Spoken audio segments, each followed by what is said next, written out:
Dear colleagues, please take your seats.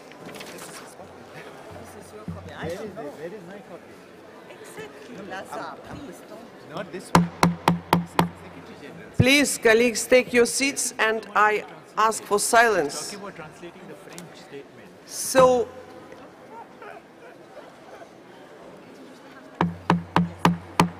the morning session is open.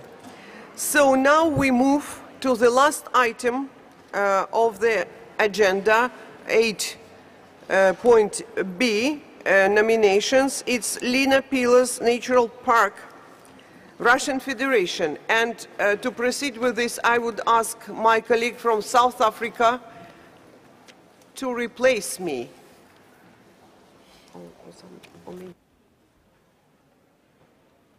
South Africa, you have to replace me.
This we received from our New York office this morning.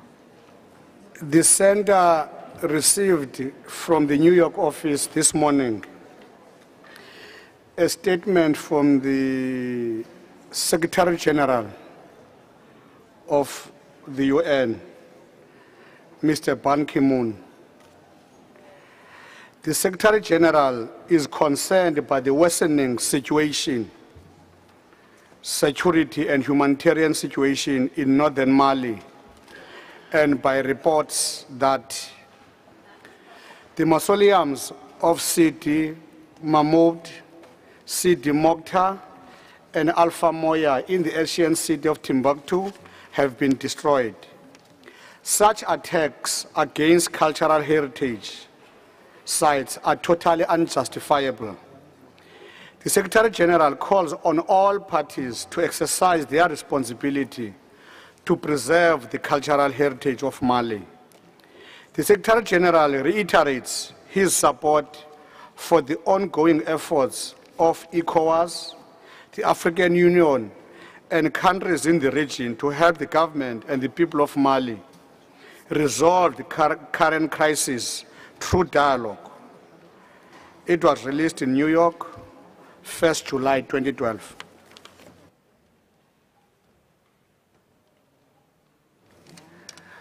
We are now going to consider new nominations. The property to be considered now is the one of the Russian Federation, the Lena Pilas Nature Park, draft decision 36-8B.11. I now invite IUCN to present the details of the proposed nomination of Lena Pilas Nature Park of the Russian Federation. IUCN, you have the floor. Well, good morning, Chair, and thank you. IUCN's evaluation of the Lena Pilas Nature Park is on page 27 of the English and page 29 of the French versions of our evaluation report. Next slide, please. This nominated property, the Lena Pillars Nature Park, is located in the central part of the Sakha Republic, or Yakutia, in the Russian Federation. It is a large property at 1.2 million hectares, or over 1.2 million hectares. Next slide, please. The property is celebrated for its pillars, up to 100 meters in height, that line the banks of the Lena River. These are rocky buttresses isolated from each other by deep and steep gullies which have developed through frost shattering directed along the joints between the pillars in a zone which is about 150 meters wide along stretches of the river, and then thus a relatively small part of the overall large property. Next slide, please. The nominated property and also the surrounding area outside it contain significant geological values that are internationally noted, including natural sections of the uppermost Ediacaran to the middle Cambrian strata, which were not subsequently subject to either strong tectonic or metamorphic changes. These strata cover the time interval which encompasses the Cambrian explosion, which, as noted in the presentation of Cheng Jiang, is a time when there was great diversification of life on Earth at the earliest stages of the evolution of complex organisms on our planet. Next slide, please. Although there are many examples of pillar and tower landforms in the world, most are in tropical or temperate realms and owe little or nothing to freezing-related processes that are evident in the Lena Pillars area. These factors have acted in concert to produce a set of features that are certainly visually spectacular, and they're geomorphically very unusual features. However, some of the best examples of this phenomenon in the region of the property are on the Sinyaya River, nearby to the property, but these are not included in the nomination. The karst landforms described and illustrated in the nomination document more generally across the larger site are interesting, but those are not outstanding. Next slide, please. The geological values that I've just described on their own are not at the level alone to be considered as a feature of outstanding universal value, being exceeded in terms of site-level importance by places such as the Burgess Shale and the Cheng Jiang fossil site, which was inscribed earlier in the present session of this committee.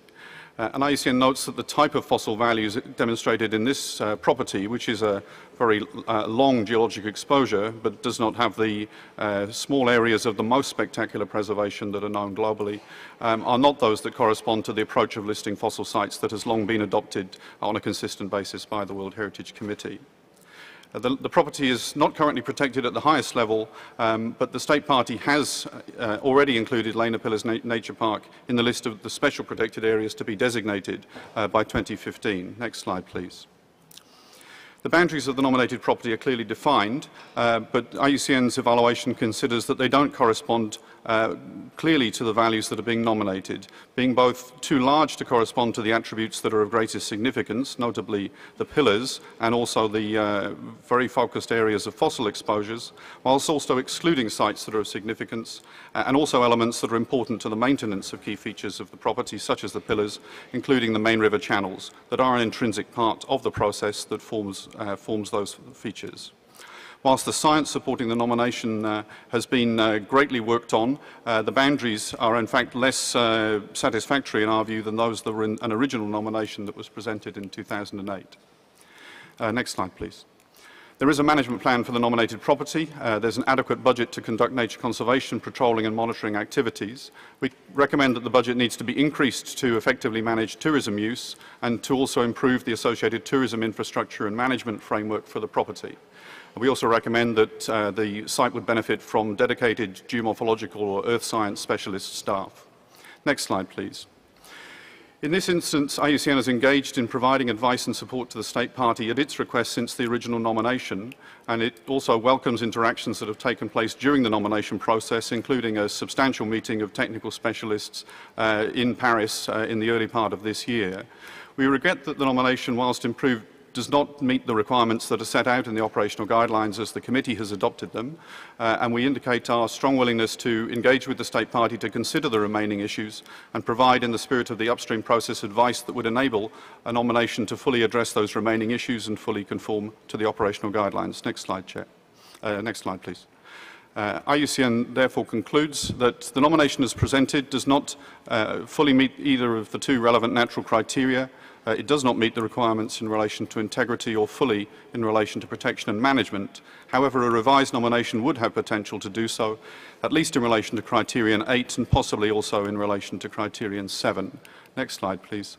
So in conclusion, IUCN's recommendation to this committee, consistent with the fact that we have not been able to conclude that the nomination meets the operational guidelines, would be to defer the examination of this nomination, and the draft decision is at page 12 of the English, page 13 of the French versions of Working Document 8B. Thank you, Chair. Thank you very much, IUCN. I now invite state parties to express their comments on this nomination and to adopt the draft decision concerning this property. I recognize Switzerland. You have the floor. Merci, Monsieur le Président. Nous remercions l'IUCN pour cette analyse. Nous sommes devant un site qui a une définition de la valeur universelle exceptionnelle qui ne remplit pas les critères. On a vu évidemment au niveau fossile, je pense qu'on a déjà vu, on a inscrit cette année un site qui a les mêmes valeurs, qui est, au niveau de l'analyse comparative est meilleure. Au niveau du critère 7 aussi, ce site ne remplit pas totalement les critères. Par contre, l'IUCN a donné dans son analyse une très bonne voie pour la définition d'un IUV. Je pense qu'il faudra remercier aussi les organisations consultatives pour cette aide. On a vu que dans le critère 8, il y a une possibilité au niveau de la création, de la formation de ces colonnes qui pourrait être exceptionnelle. Pour savoir ça, il faut faire une analyse comparative au niveau mondial encore et redéfinir les limites. Je voudrais rappeler, en 2005, nous avons retiré une proposition suisse parce que justement l'IUCN nous avait dit qu'il n'y avait pas de valeur exceptionnelle universelle ou qu'on l'avait mal exprimée. C'est vrai, nous nous y étions trompés. En travaillant avec l'IUCN, nous avons pu trouver une nouvelle définition de cette valeur. Nous l'avons eue, nous avons eu une inscription, nous avons une définition claire de notre IUV du haut lieu tectonique Sardona en Suisse et nous pouvons faire une bonne gestion et surtout une meilleure communication à toutes les communautés de la valeur universelle exceptionnelle. Donc, nous pensons qu'en différant cette proposition, nous aidons l'État partie et nous aidons la liste du patrimoine mondial à avoir un site, on espère, dans 2 ans, 3 ans, qui sera un bon site avec une valeur exceptionnelle universelle et qu'on pourra accepter. Merci.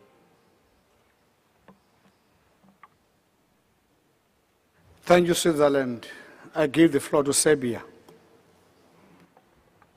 Merci, Monsieur le Président. Le territoire proposé, je voudrais parler parce qu'on a soumis un amendement, la Serbie et le Sénégal, donc je vais présenter notre amendement. Le territoire proposé pour la nomination est un site naturel exceptionnel sans égal, synthétisant les données géologiques et paléontologiques de l'époque cambrienne. Le parc naturel des colonnes de la Lena a le droit d'être inscrit sur la liste du patrimoine mondial à la base du critère 8.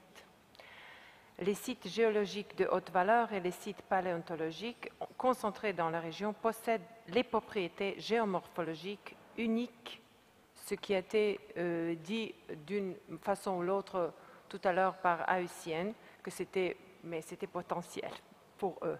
L'IUCN, dans ses recommandations, reconnaît le potentiel de la valeur universelle exceptionnelle des colonnes de la Lena. Or, elle propose de mettre au point la nomination pour assurer l'intégrité, renforcer les critères et présenter les matériaux supplémentaires sur l'aménagement du territoire nominé. En même temps, les suggestions de l'IUCN quant à l'aménagement sont au fond déjà accomplies. Les documents respectifs ont été en supplément présentés au Comité du patrimoine mondial et à IUCN. La disposition du gouvernement aussi, ils ont donné, le gouvernement de la Fédération de Russie, ils ont donné l'approbation du concept du développement de systèmes des zones naturelles protégées pour la période jusqu'à 2020, le plan d'aménagement du parc, aussi la stratégie et le plan du tourisme écologique durable sur le territoire du parc naturel. Il s'agit, Monsieur le Président, d'un territoire immense. Donc, je voudrais aussi poser la question à l'État partie sur des zones tampons et des limites pour nous expliquer un peu plus. Aussi, voudrais-je dire que la Serbie considère qu'il y a lieu d'inscrire le site parc naturel des colonnes de la Lena sur la liste du patrimoine mondial au cours de cette session du Comité du patrimoine mondial. Un projet de décision vous a été soumis à l'examen par la Serbie et le Sénégal. Merci, Monsieur le Président. Thank you, Serbia. I give the floor to Estonia. Thank you, Mr. Chair. Estonia is very fond of this site, but according to the evaluation, there seem to be important questions considering the borders of the proposed property. Therefore, we would like to ask the State Party why obviously very valuable component of Lena Nature Park at Sinjanja has been excluded from this nomination as it was part of the previous one. Also, the evaluation brings out that current boundaries do not include the areas that allow the appreciation of the main pillar areas on Lena River. So we would like to ask about these areas, why they are not included. Thank you. Thank you, Estonia. I give the floor to Germany. Thank you, Mr. Chairman.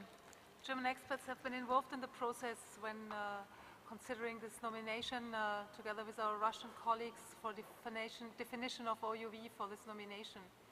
During this process, the unique subterrestrial and surface permafrost karsts were identified by the experts to be of crucial importance for the OUV, in addition to the outcrops in the region, which shelter outstanding reefs constituting the earliest and largest fossil metazoan reefs in this area in global comparison. The subterrestrial and surface permafrost karsts were formed by cryogenic processes that also formed these pillars. And this is a unique phenomenon that the frozen ground karst in Lena Pillars Nature Park could evolve under these extreme conditions of permafrost, low precipitation, and distinct continental climate. In this context, our experts consider the frozen ground karst to be of utmost significance for the definition of OUV regarding criterion 8, even though these karsts are not visually spectacular. To focus only on fossil aspects would not appropriately reflect the attributes of OUV and would mislead with regard to its delineation. So we would like to learn from IUCN as well as from the State Party if and how these subterrestrial and surface permafrost karsts were considered in the justification for inscription and in the delineation of the nominated property. Furthermore, I would appreciate information on the special conditions for karst development in the Lena Pillars National Park in comparison with other sites and how this was reflected in the both evaluation and nomination. And if time allows, there's a second question concerning the Cambrian explosion, and this was pointed out by IUCN in its nomination in the comparison with the Burgess Shale and Shenyang site, which was inscribed yesterday. So if we could hear about this also from the State Party and from IUCN. Thank you very much. Thank you, Gemini. I give the floor to Senegal. Merci, Monsieur le Président. Je prends très bonne note de ce que l'Allemagne vient de dire. J'allais faire un développement là-dessus, mais je pense que ce n'est plus très utile. Je voudrais aussi peut-être faire une observation qui s'adresse aussi bien à l'UCN qu'à l'État partie concernant les critères. Je pense que les critères qui fondent la VUE ne se fabriquent pas. Ils existent in situ ou ils n'existent pas. Si l'UCN pense que les critères 7 et 8 sont envisageables, je ne vois pas par quelle méthode on pourrait travailler à les renforcer. C'est-à-dire ils sont là ou ils ne sont pas là.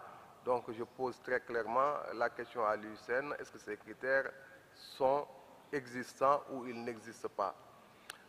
À l'État partie aussi, je crois comprendre que seule la rive droite de la Lena est prise en compte dans la délimitation de la zone de classement. J'aimerais avoir des informations pour que nous puissions être rassurés sur la conservation, sur les limites, sur la zone tampon et sur la prise en compte des éléments géologiques qui fondent les critères 7 et 8. Merci.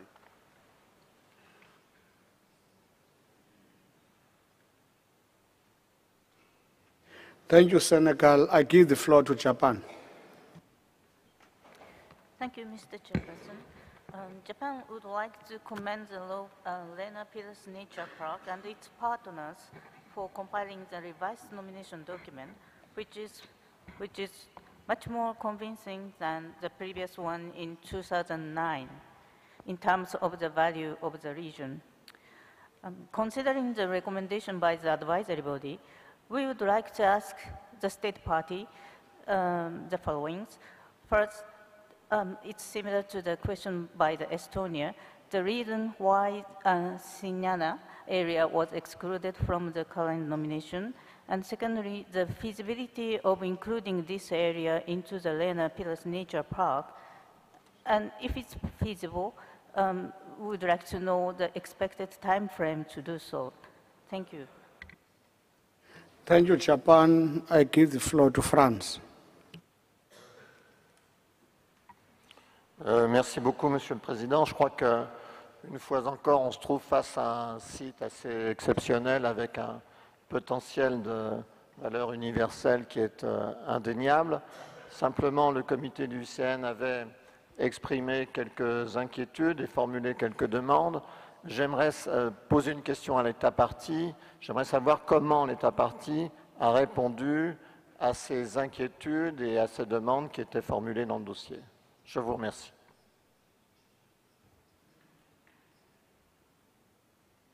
Thank you, France. I give the floor to India. Thank you, Chair. As we have understood from the technical report provided by the IUCN, the key issue is that of the revision of the boundaries of the nominated park. However, we have looked at the report and information provided by the state party, particularly by its experts on paleontology and geology. It provides quite a clear justification of the integrity of the nominated area within the designated boundaries. We also feel that the site has the OUV, and therefore we would like to align with the proposal of Serbia and Senegal. Thank you, Chair. Thank you, India. Cambodia, you have the floor. Merci, Monsieur le Président. Le Cambodge félicite l'UICN pour son rapport. Concernant le projet révisé de l'État, j'aimerais avoir les précisions de l'État partie sur ce point. Nous rejoignons également l'Estonie sur la question de la rivière. Merci.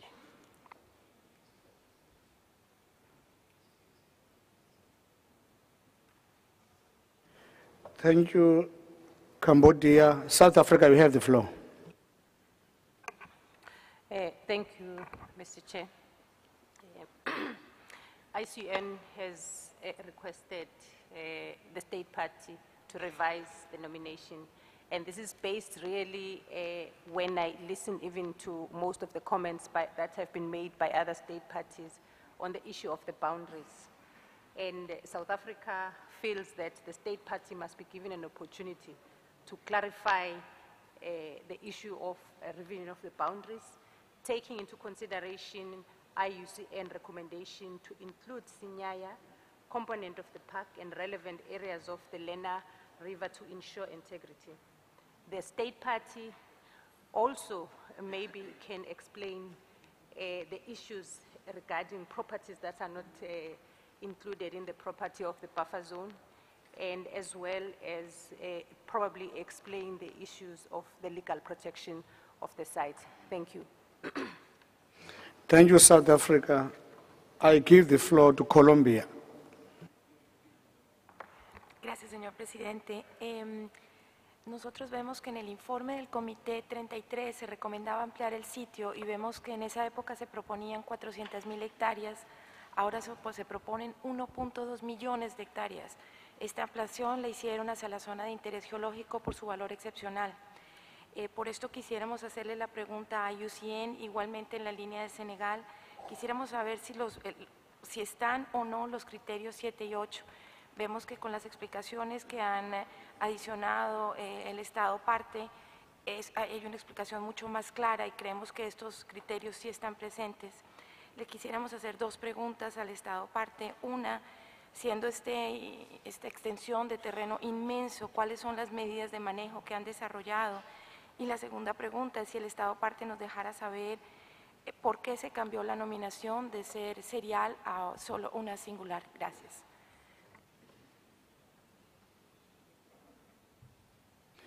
Thank you, Colombia. I give the floor to Algeria. Merci, Monsieur le Président. Je voudrais tout d'abord féliciter l'État partie et l'UICN pour la qualité du dossier qui nous est présenté. Et l'Algérie voudrait aussi partager le point de vue du Sénégal quant à la détermination de la VUE, qui disait que cette VUE existe ou n'existe pas. Le reste n'est qu'une question d'échelle de mesure. Merci.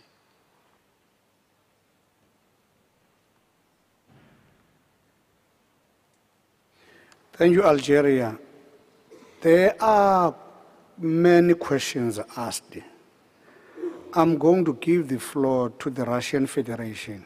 My appeal is to respond to the questions.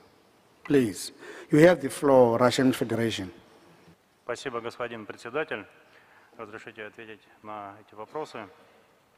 В первую очередь, то, что касается границ, изменения границ, как многие страны, большинство вопрос задали.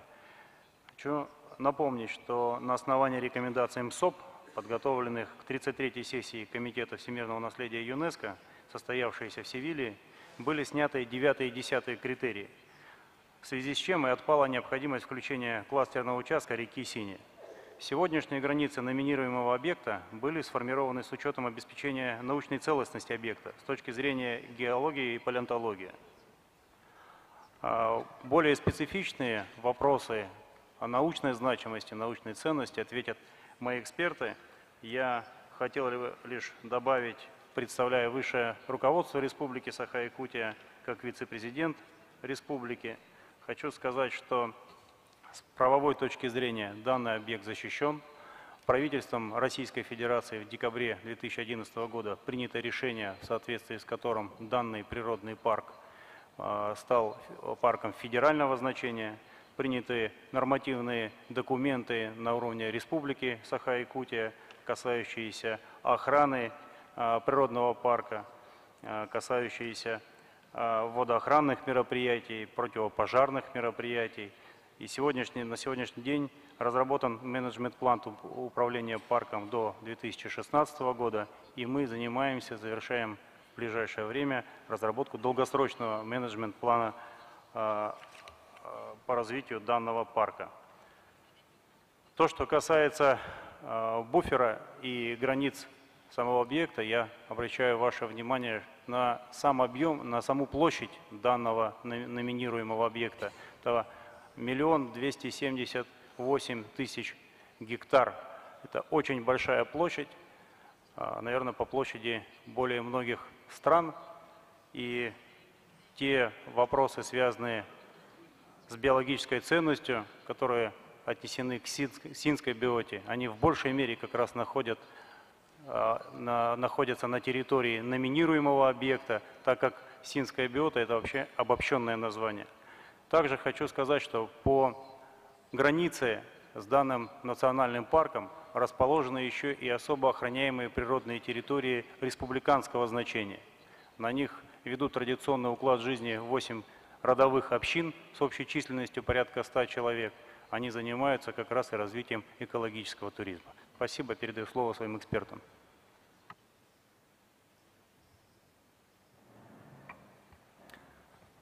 Прежде всего, я хотел поблагодарить МСОП за постоянную консультативную помощь и поддержку, а также за первый опыт открытого диалога с государственной стороной в процессе оценки номинации. Ответ в отношении целостности номинируемой территории. Первая версия номинации представляла территорию, состоящую из 2 участков, расположенных по обоим берегам Лены. При подготовке новой версии номинации мы ушли от серийной структуры объекта и предложили в качестве номинируемой территории правобережный участок, включающий, собственно, Ленские, а также Буатамские столбы. Причем этот участок был существенно увеличен. В первой версии номинации это было 404 000 гектаров, а сейчас 1 278 000 гектаров. Увеличение было сделано для наиболее полного подтверждение выдающейся мировой ценности по 2 основным мотивам. Это кембрийские отложения и мерзлотный карст. Левобережный Синский участок, не включенный в состав новой номинации, площадью 80 тысяч гектаров, не представляет дополнительных характеристик, выдающихся мировой ценности. И по значимости для истории древней жизни на Земле данный участок не является ключевым. Его отложения уже в полной мере представлены в основной части природного парка Ленские столбы. Спасибо.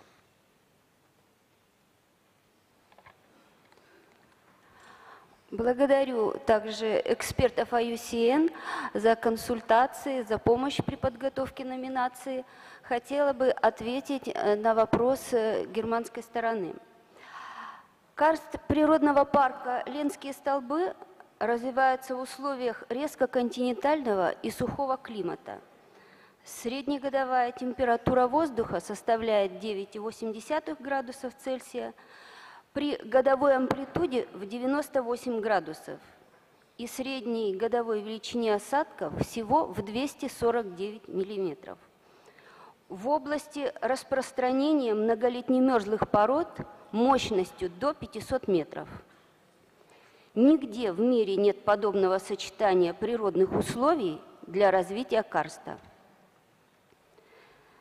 Эксперты МСОП сравнивают карст природного парка Ленские столбы с карстом национального парка Нахани в Канаде, уже объектом всемирного наследия.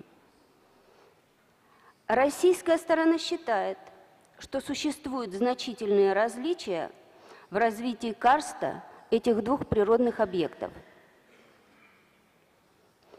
Во-первых, национальный парк Нахани, предложенный экспертами МСОП для сравнения, действительно характеризуется холодным континентальным климатом, но не экстремально континентальным.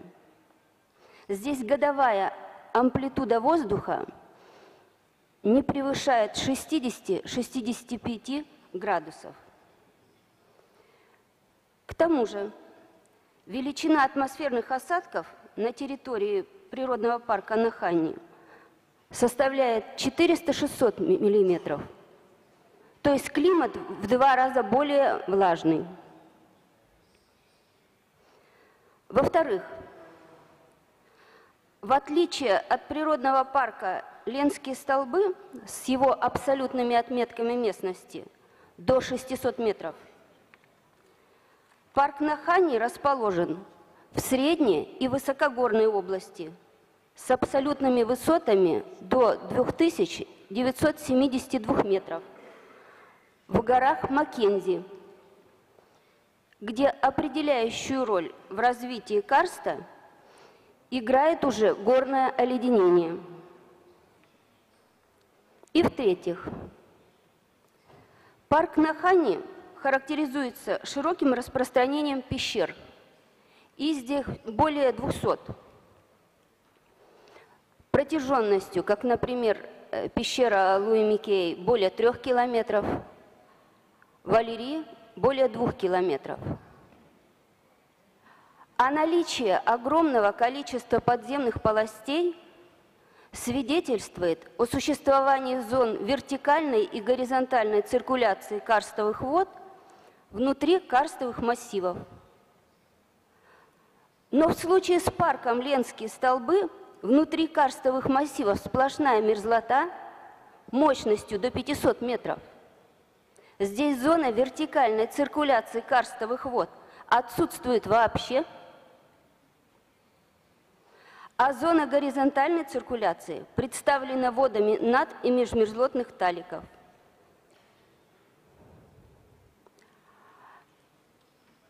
«4 июня этого года мерзлотный карст природного парка Ленские столбы был представлен для обсуждения на расширенном заседании в Международном центре изучения карста в городе Постойна, Словения.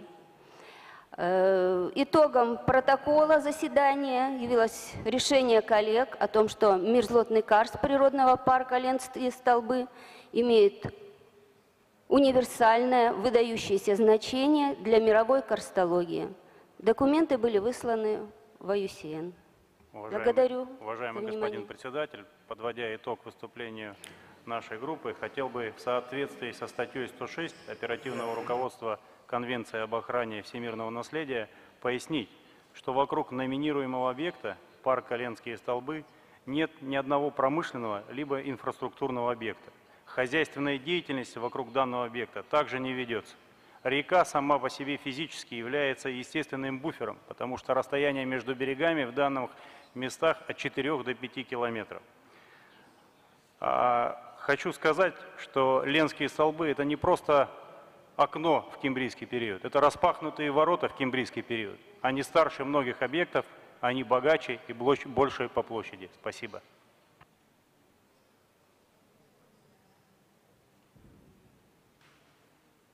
I now give the floor to IUCN to clarify some of the issues that we presented here. IUCN, you have the floor. Thank you, Chair. I think there were 3 questions directed to us, one around the karst values, one around the values related to the Cambrian explosion, and then one around the question of are the criteria met or not, which I think several, at least 2 delegations mentioned. So I think, firstly, just to pick up on the question of karst, I guess my conclusion is that the opinions that have reached us are differing in terms of the importance of karst as a component of outstanding universal value in this instance. The points, I think, from the intervention from people that we've got to know very well, I think, this last few years, really, I think come from points like the limited amount of vertical circulation of karstic water. The concern is, I think, in essence, firstly, that the karstic process, that is a process of dissolution of rocks, is one which is widespread in this area, and it is restricted, and therefore the features are as much about cryogenic processes as they are about karstic. This phenomenon is also extremely widespread, so I think there was a question that was raised about boundaries, and it does not really seem to us, firstly, that the karstic values as they're presented are something exceptional, but also that the boundaries could really be drawn in many different configurations to include a large area and include this karstic feature. But I think the key point is we essentially do not share the view that the karst features in this instance are of outstanding universal value. As far as the question on fossil values is concerned, and I tried to rehearse this point in my intervention, certainly this is a site which presents important values related to fossil sites for the representation of the Cambrian explosion. It's an internationally known site, but we've adopted since 1996 an approach to listing fossil sites which is focused on the areas of the most exceptional preservation, and the aim of the list is to be selective, and I can perhaps just indicate to you some of the sites that are recognized by international experts on this, which include, firstly, the household name of the Burgess Shale, secondly, Chengjiang, which is the site which has been listed and is seen as, in some ways, even more spectacular than the Burgess Shale, but was not known at the time of inscription. Then you can go to Austin in the Upper Cambrian of Sweden. You can go to Sirius Passet in Greenland. You can go to sites in the Cambrian of Australia. And in Siberia as well. You can go to sites in the Canadian Northwest Territory. Now the question is how many sites for the Cambrian explosion should we consider? This is one part of the record of life. So if we include 5 or 6 or 7 sites for the Cambrian, we could imagine the record of life needing 150 or 200 World Heritage sites. And then if you expand that, you could imagine a list which is going to be so large that we will never survive. So this is really a question, I think, in terms of the fossil values of a site which on its own is significant, but it is not at the most high level of significance to be recognized on its own of outstanding universal value. So our view is the fossil values are important, but they support the potential for outstanding universal value, which in essence is founded on primarily the presence of the pillars. And I think that gets to the concluding point, which is, are the criteria met or not? And our view on that is that there is potential for the criteria to be met in this region, but with the particular exclusion of the Sinyaya component, which I think there were questions about, and I may have missed it, but I didn't hear the view of the State Party on that. In Sinyaya, there is one of the most significant expressions of this pillar phenomena in the region. And so with its exclusion, there's a key question about the integrity criteria being met in relation to the criteria. So the question here for us is the interplay between meeting the criteria and meeting the condition of integrity. And the conclusion of the evaluation report essentially says that there's potential to meet the criterion, but that the revised nomination, particularly considering in this instance Sinyaya, reconfiguring the boundaries in other ways, as have been mentioned by the States Parties, and there seems to be a good understanding of the issues that are being raised, would be the way to really provide enough values to meet the criteria. So at this stage, our conclusion is, I think in essence, that the criteria are not fully met by the nomination as it's put forward, and that is because integrity requirements are not fully met by the boundaries as they're put forward. I hope that's clear, Chair. Thank you. Thank you, IUCN, for that extensive explanation. A lot has been said about this site. If there are no more comments, I want to move us to the draft decision. Senegal, you have the floor. Monsieur le Président, l'État parti a eu l'opportunité d'intervenir assez longuement et l'UICN a apporté un certain nombre de réponses. Et c'est sur ça que je voudrais insister. Je pense qu'au niveau du critère 8, si j'ai bien compris, ce qui est un peu mis en cause, ce n'est pas l'exceptionnalité, mais la récurrence. Est-ce que, parce qu'un phénomène est récurrent à de nombreux points, il n'est pas exceptionnel? Est-ce qu'il perd son exceptionnalité parce qu'il est récurrent? Donc je pense que c'est une vraie question qui se pose. Et je pense que la récurrence n'est pas une objection à l'exceptionnalité. Le second problème, et peut-être on va encore retourner à l'état parti, c'est d'essayer d'envisager est-ce que les limites sont susceptibles de bouger, même si je prends acte du fait qu'ils ont mis dans le bien quand même 1 272 150 hectares. À l'échelle d'un petit pays comme le Sénégal, c'est incroyable, c'est la moitié de notre territoire national qui va partir. Donc je pense que l'État parti a fait extrêmement d'efforts. Je pense aussi que l'État parti est dans une position de dialogue extrêmement poussée et extrêmement fructueux avec l'UICN. Je pense que sur cette base-là, il est possible de lui accorder la chance d'une inscription avec des recommandations allant dans le sens de la précision et du renforcement de la protection et de l'intégrité du bien. Merci.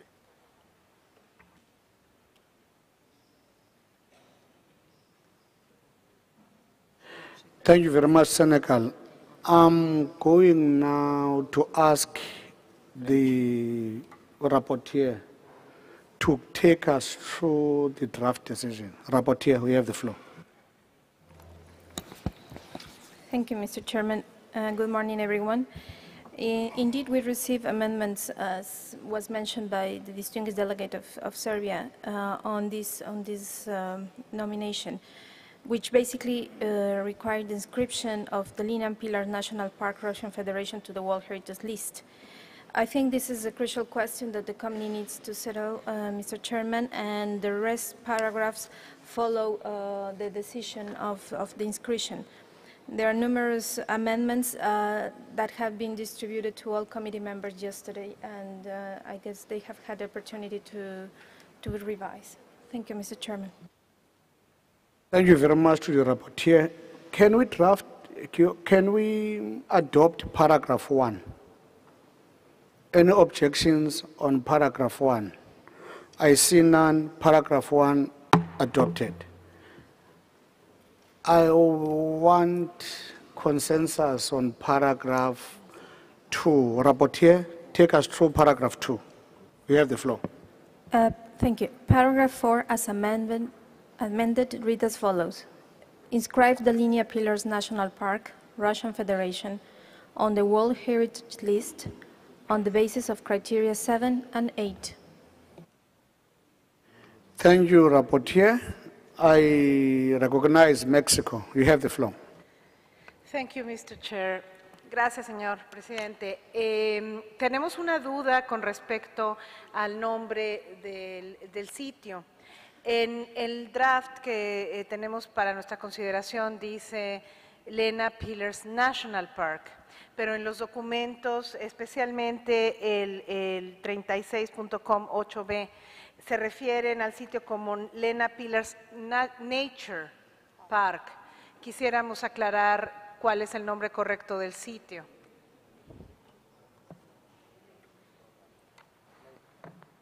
Thank you, Mexico. Switzerland, you have the floor.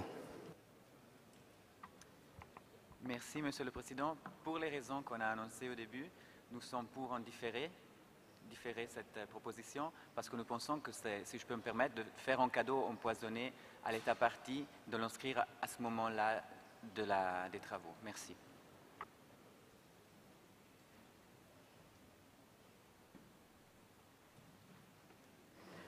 Thank you very much, Switzerland. Can I request?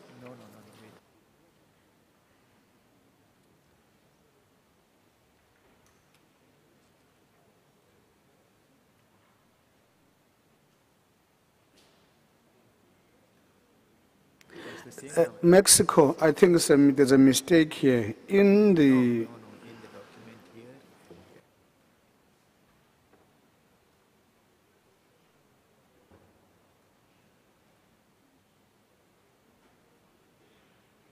Mexico, I'm going to ask the Secretary to check your there are two names here, Nature Park and National Park.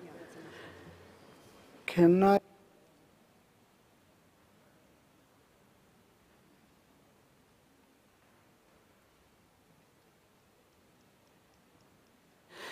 It is Nature Park, not National Park. Nature Park, Lena Pillars Nature Park, not National Park. Thank you, Mexico, for raising that.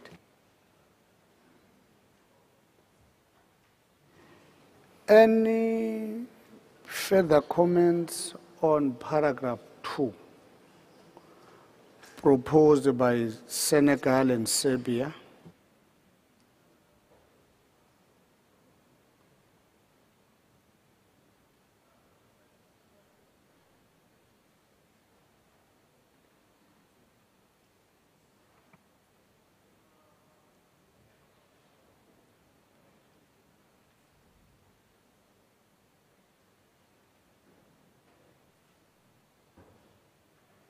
Algeria, you have the floor. Merci, Monsieur le Président. L'Algérie voudrait se joindre au Sénégal et à la Serbie pour soutenir l'inscription du site. Merci. Thank you, Algeria. Mexico, you have the floor. Señor presidente, nosotros quisiéramos también otra aclaración. México hubiera preferido la formulación que aboga por diferir, por aplazar esta decisión. Sin embargo, si el comité tiene consenso sobre la inscripción, entonces quisiéramos una aclaración sobre si los dos criterios, 7 y 8, aplicarían para una inscripción. Y no sé si el órgano asesor nos puede aclarar esa pregunta o si algún otro miembro del comité me puede dar luz sobre esta duda. Gracias. Thank you, Mexico. I give the floor to IUCN to clarify criteria 7 and 8. IUCN, you have the floor. I'm not sure we can clarify enormously because our recommendation is not for inscription. In the evaluation, we noted there was a stronger potential, in our view, for criterion 8 than criterion 7. But essentially, it will have to be for the committee to decide on these matters because we are not advising you at this stage that we can conclude on either of the criteria. Thank you. Thank you, IUCN. Any request for the floor? Senegal, we have the floor. Oui, merci, Monsieur le Président. Je pense que l'UICN nous ouvre la voie, c'est-à-dire que l'UICN ne conteste pas les critères 7 et 8. Elle donne la possibilité au comité de décider. Et si la décision est positive, il est évident que l'UICN va continuer à travailler avec l'État parti pour renforcer et consolider ces valeurs-là. Merci. Thank you, Senegal. I recognize Switzerland. You have the floor. Je regrette, Monsieur le Président, mais mon interprétation de la réponse de l'UICN, qui est, je dirais, assez sibylline, est totalement à l'opposé de celle du collègue du Sénégal. L'UICN propose le différement parce que justement il y a peut-être les critères 7 et 8 qui sont remplis, mais c'est quelque chose qui doit justement être étudié et c'est pour cela que le Sorry, Switzerland, there's no interpretation. Can we please get interpretation? Apologies, Switzerland. Okay, continue, Switzerland, although we missed the first part. I missed the first part as a chair. Eh bien, je vais la répéter. Je dois dire que la réponse de l'UICN, qui est, à mon sens, assez sibylline, peut être interprétée aussi dans le sens absolument opposé de celui pris par le Sénégal. En effet, en ce qui nous concerne, nous constatons que l'UICN a proposé le différement justement pour donner 2 ans de temps pour voir si les critères 7 et 8 qui sont potentiellement possibles peuvent être remplis. Et je crois que c'est ça, ce travail qui doit être fait. Et donc, moi, je constate que de l'avis, c'est comme ça que j'interprète la position de l'UICN, de l'avis des experts, pour l'instant, les critères ne sont que potentiellement là. Cela ne me suffit pas pour une inscription, Monsieur le Président.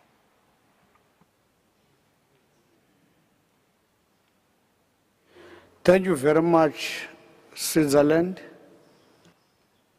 I recognize Mali. You have the floor.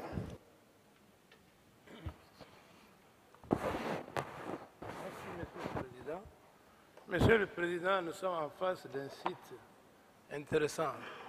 Et selon le rapport de l'organe consultatif, à savoir l'UICN, il y a une VIE potentielle. Cela veut dire que nous avons là une justification forte. Et je pense qu'en donnant quand même la chance à l'État parti et compte tenu également de la disponibilité de l'UICN, l'organe consultatif, à accompagner l'État parti, cet élément de VIE pourra être mieux conforté et mieux justifié. Donc l'État parti du Mali rejoint le Sénégal, l'Algérie, la Serbie. Je vous remercie.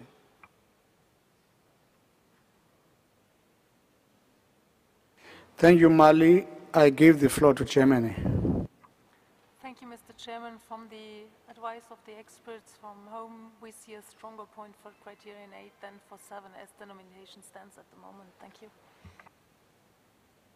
Thank you, Germany.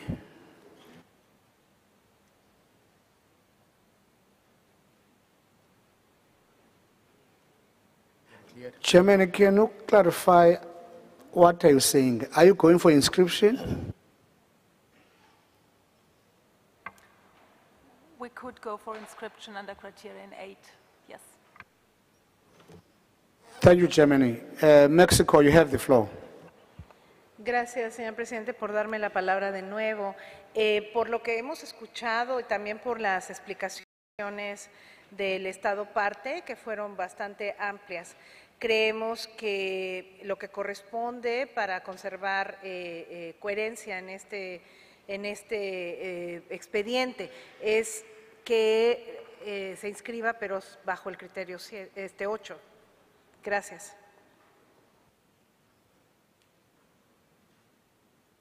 Thank you, Mexico.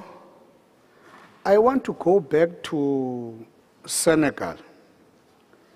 There is a proposal from two parties for inscription on Criterion 8. Can we get a view as the sponsor of the decision? Senegal, we have the floor.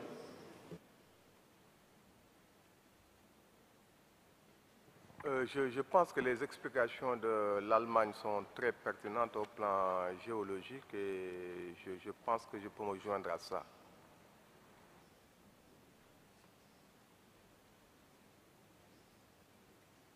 I just want, on that note, the rapporteur to reflect that there seem to be... I see India. India, I have the floor. Would also like to align with the Germany proposal of inscribing in the criteria 8. Thank you, India. Iraq, you have the floor. شكرا سيادة الرئيس. نؤيد الإدراج وفق البند الثامن معيار الثامن. شكرا. Thank you, Iraq. Qatar, you have the floor. شكرا سيد الرئيس. نؤيد الإدراج ضمن الكريتيريا الثامن. Thank you, Qatar. I want the rapporteur to read the text emphasizing criteria 8. Rapporteur, you have the floor. Thank you, Mr. Chairman. So the paragraph 2 as amended will read, inscribes the inscribes the nomination, the Lina, inscribes the Lina Pillars Nature Park, Russian Federation, on the World Heritage List on the basis of criteria 8. Thank you, Rapporteur. Any objections to paragraph 2? I see none. Paragraph 2 adopted as Switzerland. Je veux simplement vous rendre attentif, Monsieur le Président, que vous prenez une décision qui va, à mon sens, à l'encontre de l'article 11, alinéa 2 de la Convention, qui dit qu'on inscrit des biens lorsque la valeur universelle exceptionnelle, ou un des critères de la valeur universelle exceptionnelle est rempli. Merci, Monsieur le Président. Thank you, Switzerland. I give the floor to the legal advisor to confirm or correct that. Legal advisor, you have the floor.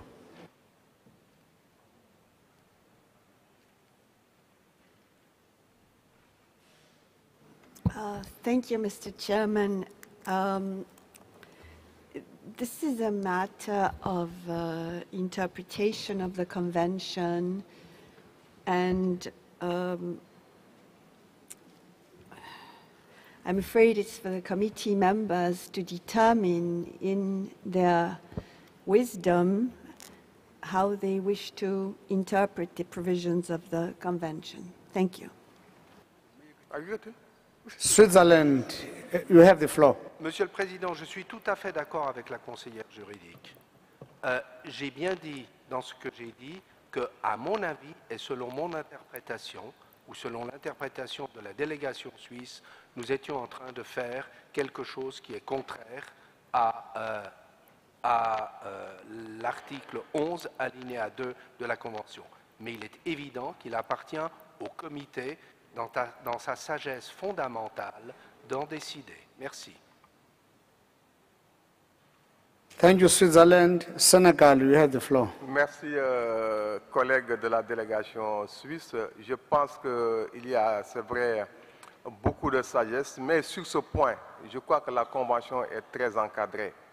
Il n'y a pas tellement de possibilités d'exégèse à partir des critères. Les critères, les 10 critères sont articulés à la valeur universelle exceptionnelle.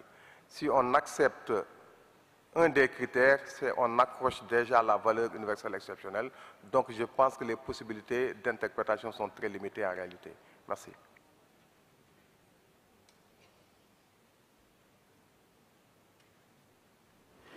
Thank you, Senegal. Any objections in adopting paragraph 2 as amended?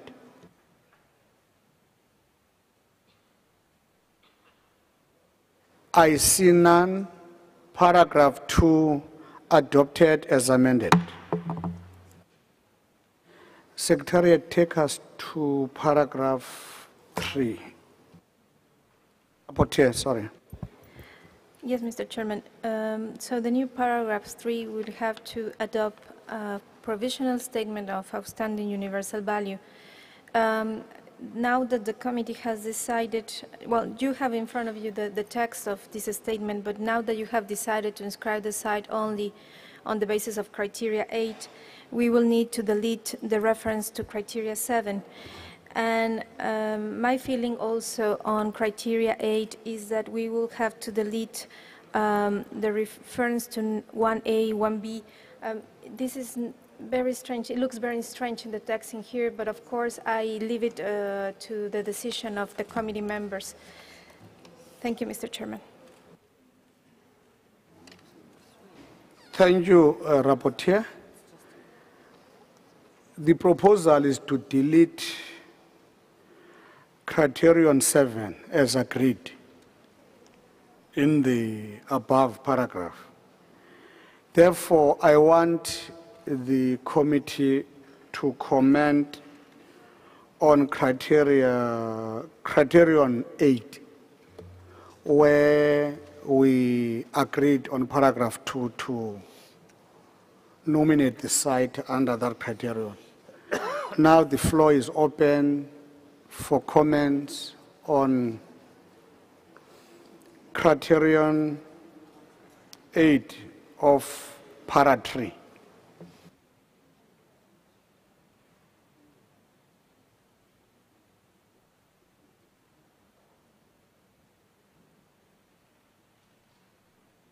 I see none.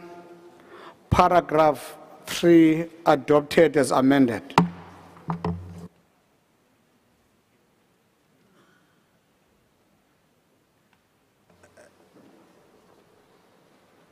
Rapporteur, take us to paragraph 4. Thank you, Mr. Chairman. So this part of the previous paragraph in the original decision were amended, as you can see. So basically, Senegal and Serbia proposed to request a number of things to the state party that you will find as A. Then they proposed to delete the whole B, made amendments on also the previous C. They proposed to delete the original D and keep as revised a new C. Thank you, Mr. Chairman. Thank you, Rapporteur. Any objections to paragraph 4 as amended by Senegal and Serbia? The whole paragraph 4, A, B, C. Yes. Any objections to that? I see none. Paragraph 4 adopted. Rapporteur, take us to paragraph. The next paragraph, Mr. Chairman, was previous paragraph 2, and in this, the draft decision is proposed for deletion. Any objections in the deletion of old paragraph 2 in the draft decision?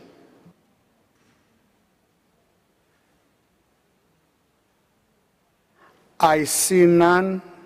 Old paragraph 2 is adopted for deletion as proposed. Adopted. Rapporteur? Yes, thank you, Mr. Chairman. Next paragraph will become new 5. It's slightly amended by the Senegal and Serbia, as you can see in the screen.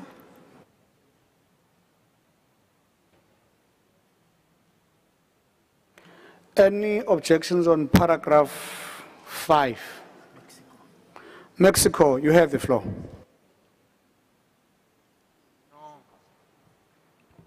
I'm sorry, perdone, señor presidente, estamos en el párrafo 5. Ah, ok. No, es una observación sobre el 6. Pensamos que había terminado, perdón. Thank you, Mexico. If there are no comments on paragraph 5 adopted. I don't see any amendments on old paragraph 6. Mexico, you want to comment on 6? You have the floor. Sí, gracias, señor presidente. Lo que pasa es que en la segunda línea y en la cuarta línea se habla de la evaluación de esta nominación y de el mejoramiento de esta nominación. Entonces, este párrafo no guarda concordancia con las decisiones que acaba de tomar el comité. Gracias, señor presidente.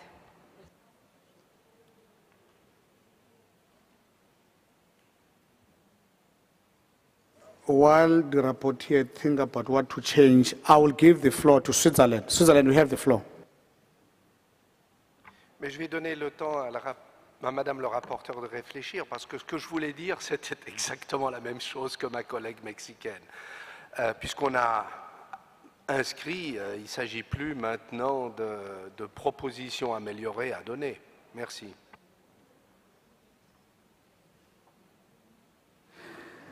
Rapporteur, are you ready? You have the floor. Thank you, Mr. Chairman, and thank you to the delegation of Mexico and Switzerland for pointing out this lack of concordance between in the decision. Maybe a way out, Mr. Chairman, will be basically to delete from to increase dialogue until improved nomination. So we basically, the committee basically welcomes the collaborative efforts of the state party stakeholders and UCN during the evaluation of the nomination, and also requests that the lessons learned from these evaluations are properly considered in the reflection on the future of the convention. So we basically delete the reference to the improved nomination. I see Switzerland nodding. I see Mexico happy. I also see Senegal happy. Can we adopt paragraph 6 as amended? Paragraph 6 adopted. Rapporteur, take us through to the last paragraph, paragraph 7. Thank you, Mr. Chair. This is a new proposal. It didn't, of course, it was not in the original version, and it reads: further request the state party to provide a report to the World Heritage Center by 1st February 2014 on the progress in implementing the above recommendations. Now that I have the floor, Mr. Chairman, maybe the committee could consider having some standard language as we have done with previous decisions, and including at the very end of this proposal for consideration by the World Heritage Committee at this 38th session in 2014. Thank you very much, Rapporteur, for that suggestion. I give the floor to Switzerland. Merci, Monsieur le Président, de me redonner la parole. Le site est inscrit. Il y a énormément de recommandations qui vont au fond. La valeur universelle exceptionnelle du critère, selon le critère 8, est provisoirement établie, mais pas certaine. L'UICN croule sous le travail. Il y a des problèmes financiers dans notre organisation. Bref, il faut faire des priorités.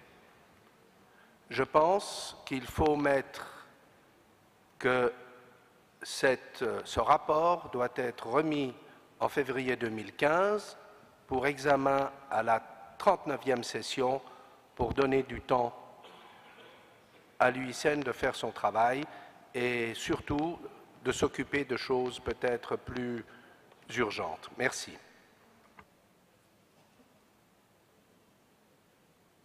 Thank you very much, Switzerland. Rapporteur, have you cleaned it? Can you read it for us? Further request the state party to provide a report to the World Heritage Center by 1st February 2015 on the progress in implementing the above recommendations for consideration by the World Heritage Committee at its 39th session in 2015. Thank you, Rapporteur. Any comments, objections on this last paragraph, which is a standard language of this convention? I see none. Paragraph 7 adopted. Now I want the committee to approve the whole decision 36,8b.11 of the Lena Pillars Nature Park of the Russian Federation. Decision 36,8b.11 adopted.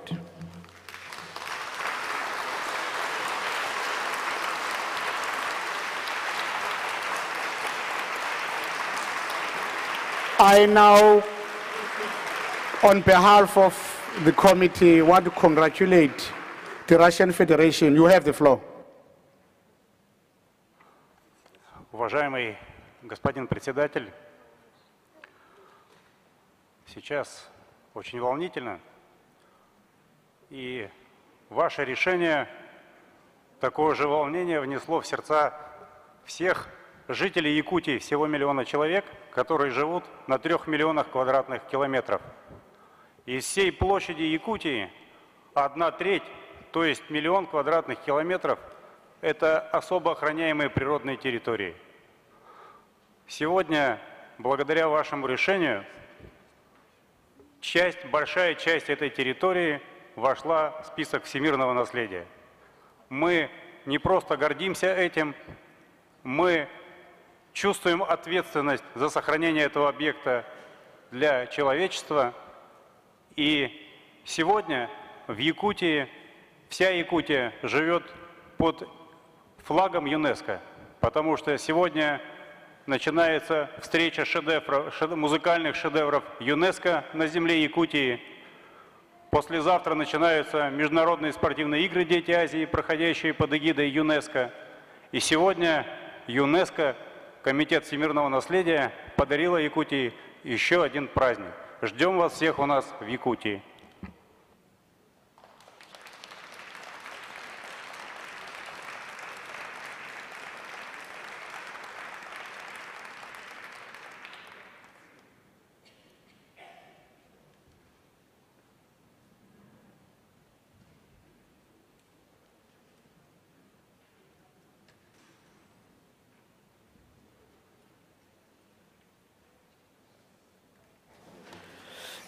Dear colleagues, as you know, item 5B is still open.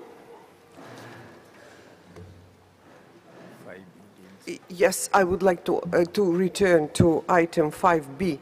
It's WHC 12/36com/5B. Reports of the advisory bodies. As you remember, it was the working group set up by committee. But as you know, the item 5B is still open. A little drafting group has met several times on the matter, and I have been informed that it is proposed that matters related to this item may be discussed under item 12C of the agenda. If you have no objections, so we can therefore adopt decision 5B as it stands in the document WHC 12/36com 5B in order to close this agenda item. Switzerland, please, floor is yours. Excusez-moi, Madame la Présidente, mais je crois que les travaux du groupe que vous avez instauré n'ont pas encore assez avancé et je crois qu'il faut laisser le point 5B ouvert. C'est une question simplement d'économie du travail. Je ne pense pas qu'il soit utile de mélanger les choses et de le reporter dans un autre point de l'ordre du jour. On reviendra, à mon sens, au point 5B lorsque le groupe de travail aura terminé son travail. Merci, s'il arrive à le terminer. Merci, Madame la Présidente. Thank you very much. Colombia, floor is yours. Gracias, señora presidenta. Queríamos expresarnos exactamente en la misma línea que Suiza. Gracias, lo mismo. Mexico, please, floor is yours because you chair this working group. Please explain the rationale of your proposal to close this item and to discuss. Sí, gracias, señora presidenta. No, México no presidió este grupo. Primero quisiera aclarar esto. México no preside este grupo. México no lo presidió. Yo le informé en las reuniones de la mesa porque había participado en él y en ese momento no había ningún otro participante en la mesa.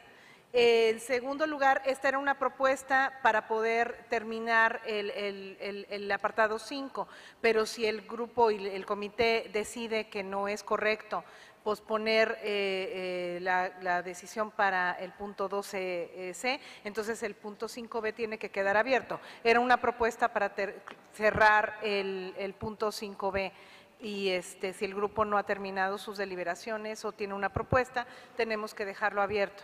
Gracias, señora presidenta. So, if there are no objections, so we keep open.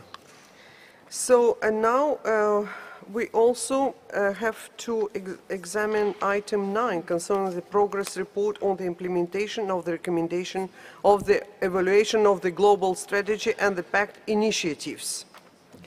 As you know, the open-ended group constituted to discuss this matter met last 15 and 16 May 2012 at UNESCO. The vice president of this open-ended group, the representative of Santa Lucia, Vera Lacqueuille, has to leave today at lunchtime, so I would like that we proceed with this item now. And I would like to give the floor to Vera Lacqueuille, representative of Santa Lucia.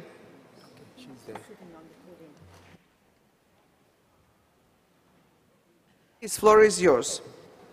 Thank you, Madam Chairperson.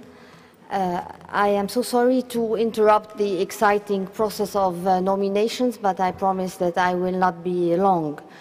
The open-ended working group met on the 15th and 16th of May 2012 at UNESCO.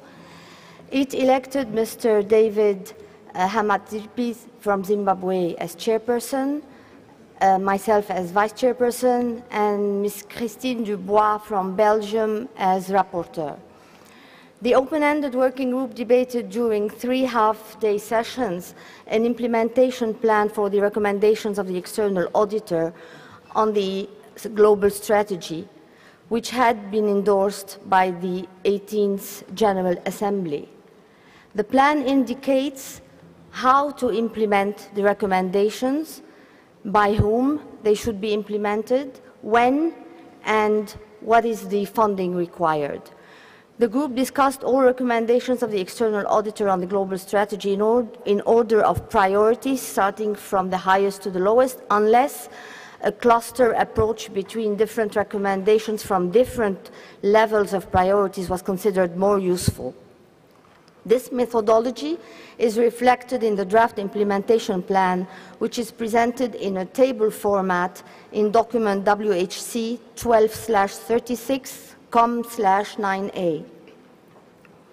The working group concluded its deliberations on the section on the global strategy and decided to meet again prior to the 37th session of the World Heritage Committee to discuss the part on the PACT initiative.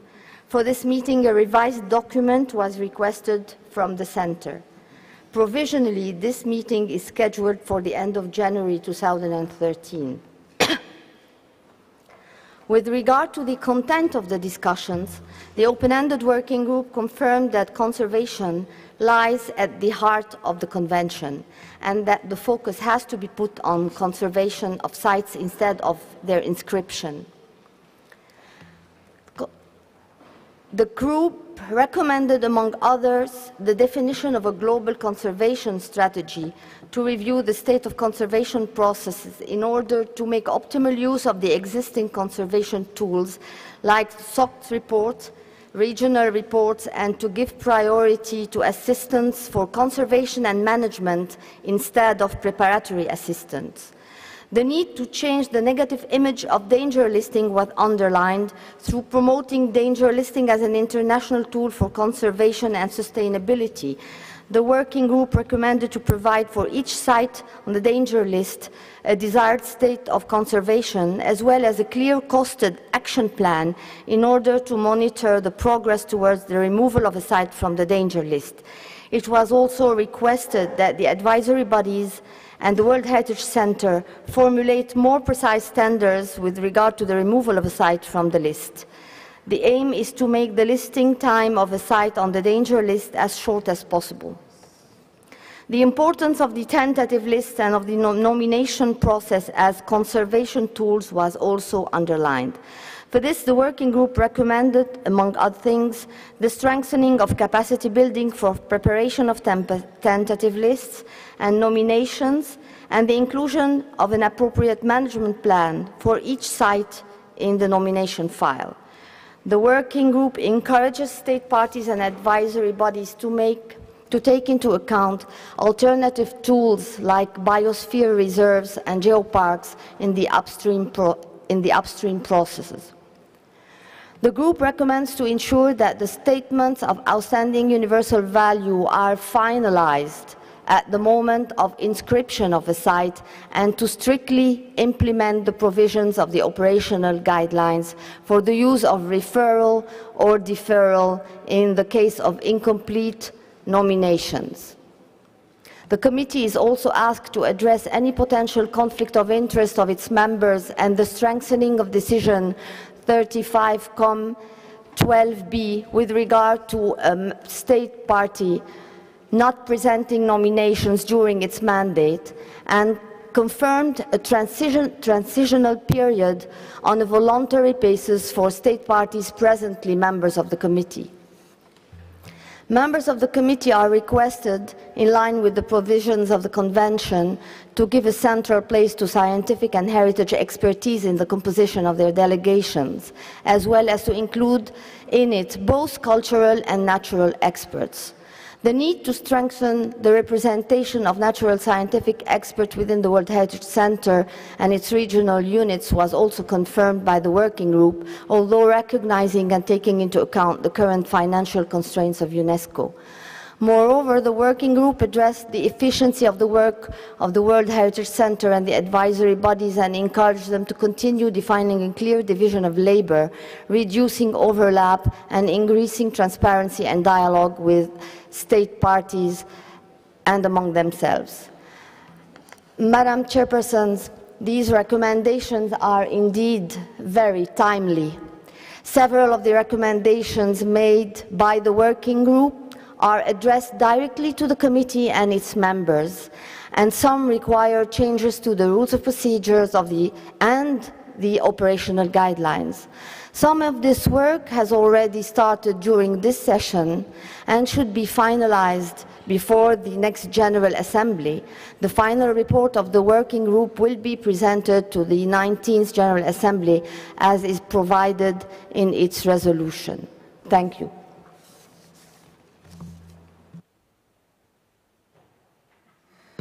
Thank you very much, dear colleagues. So I would like to put draft decision on the screen.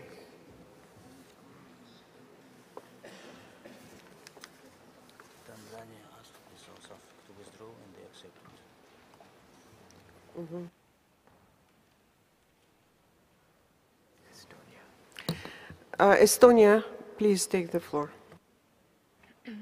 Thank you, Madam Chair.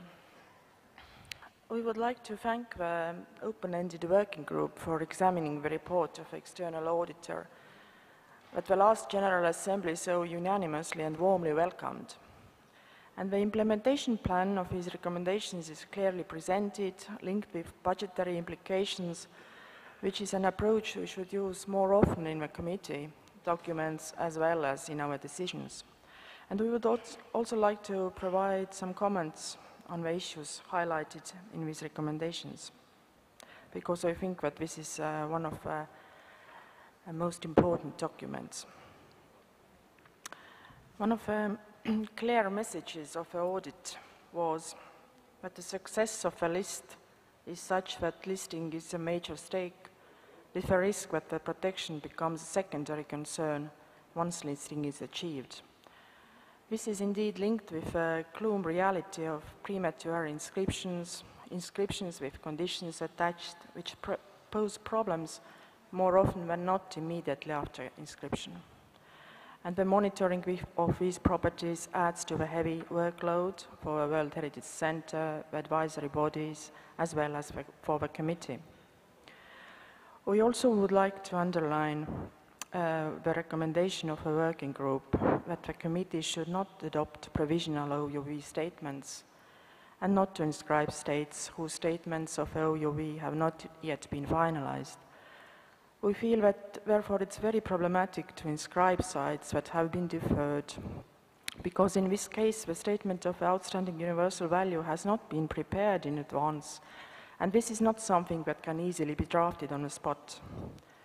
The question is not just whether a site is valuable and interesting, but whether it has been cared for and will be in the future.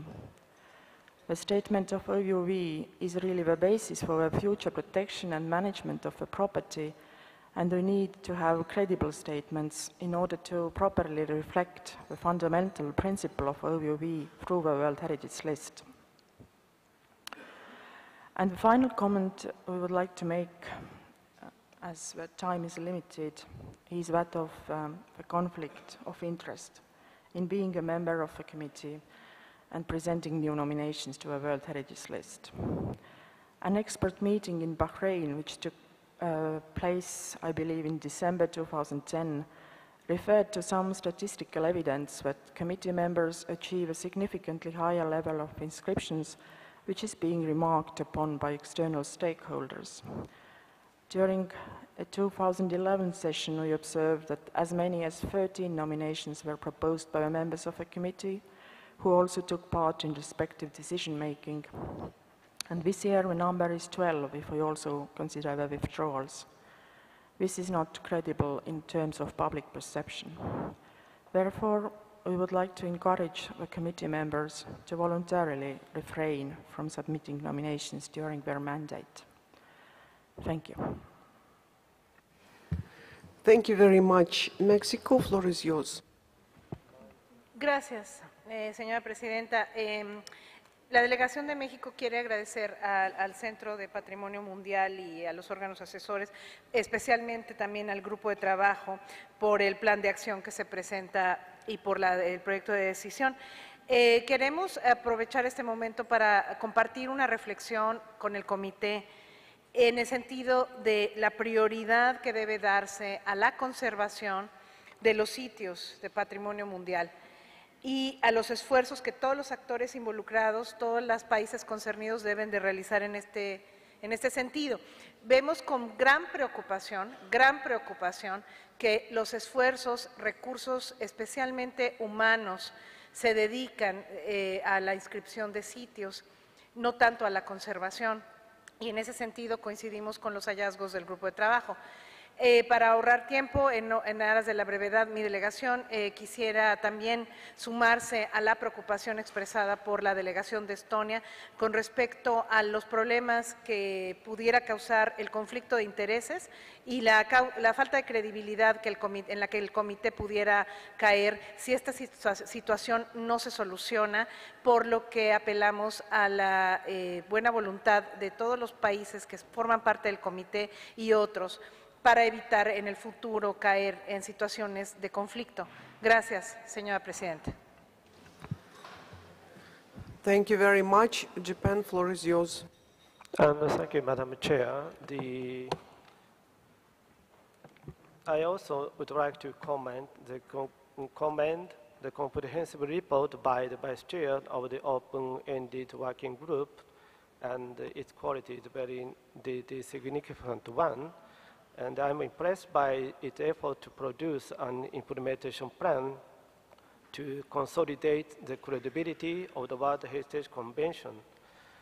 And at the same time, I also recognize that some recommendations have a relation to the position and the rights of the state party stimulated in the convention.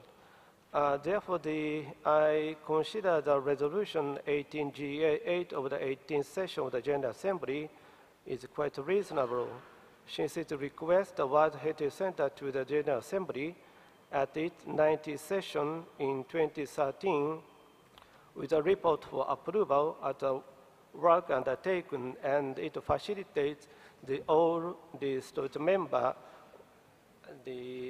consider these important recommendations. Having said so, I have some observations, particularly on the number 12 recommendations. Although I fully understand the working group tried to propose a very wise solution by taking into account both the right of the state party to propose a new nomination file and also the issue of conflict of interest. The former speaker touched upon. I have very shortly, I have the 2 or 3 observations. The first one is that to forbid a state party to present a nomination during its mandate seems to be incompatible with the right of the state party by the convention. So we have to find some appropriate way to solve that point. And secondly, from the legal point of view, it is questionable whether the rule of procedure are given such mandates to forbid a state party to present a nomination during its mandate, and also to suspend the examination of the file as long as the state party is present.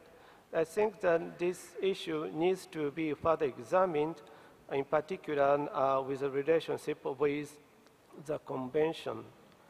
Thirdly, this issue should be shared and approved by all state parties, because this issue is fully linked with the concern of all state parties. And so it means this proposal implementation plan on this specific recommendation should be discussed at the General Assembly before the concrete measure is set up. Of course, I fully share the voluntary basis decision is fully respected, but I touch upon the very legal framework on this issue.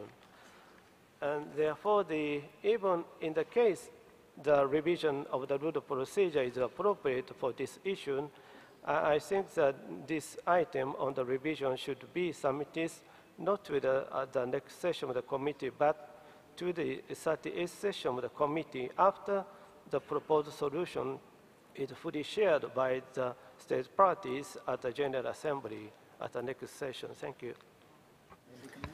Thank you very much. Colombia, floor is yours. Gracias, señora presidenta. Nos unimos a todas las expresiones, los comentarios que se han hecho aquí. Efectivamente, creemos que la conservación tiene que ser el punto más importante de esta convención y de este comité. No es realmente inscribir en la lista el objetivo último. Queremos dejar claro que nosotros creemos efectivamente, como lo discutió el grupo de trabajo, que hay que revisar las guías operacionales. Sin embargo, hay que tener en cuenta que tenemos que mantener los estándares que han sido establecidos. Estos no debemos dudarlos ni cambiarlos. Lo que podemos trabajar es con el proceso que se está utilizando para las nominaciones. En cuanto al punto 12, al igual que Japón, nosotros creemos que podemos llegar a un compromiso y no podemos simplemente no permitir a los Estados partes hacer nominaciones. siempre y cuando se cumplan las directrices operativas. Esto no sería un regalo que se le hace a los Estados partes, sino una decisión objetiva frente a un proceso muy riguroso. Gracias.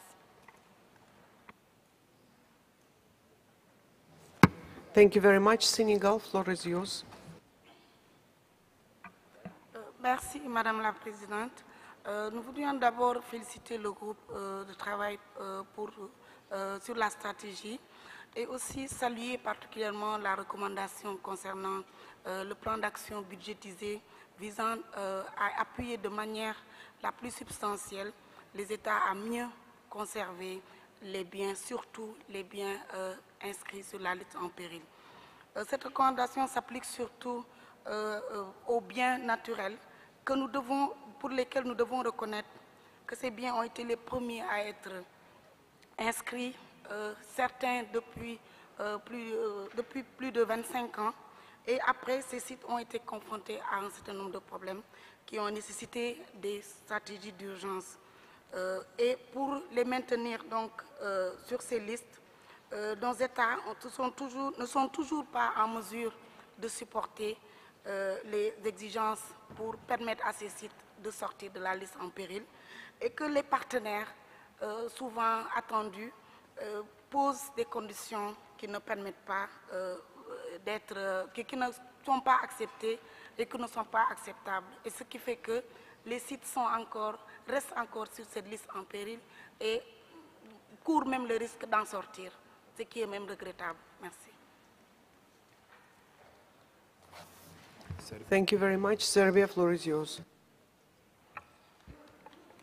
Merci Madame la Présidente. Nous voudrons aussi saluer les résultats du groupe de travail et exprimer notre intérêt vif sur des questions dont on a discuté pendant le groupe et aussi maintenant.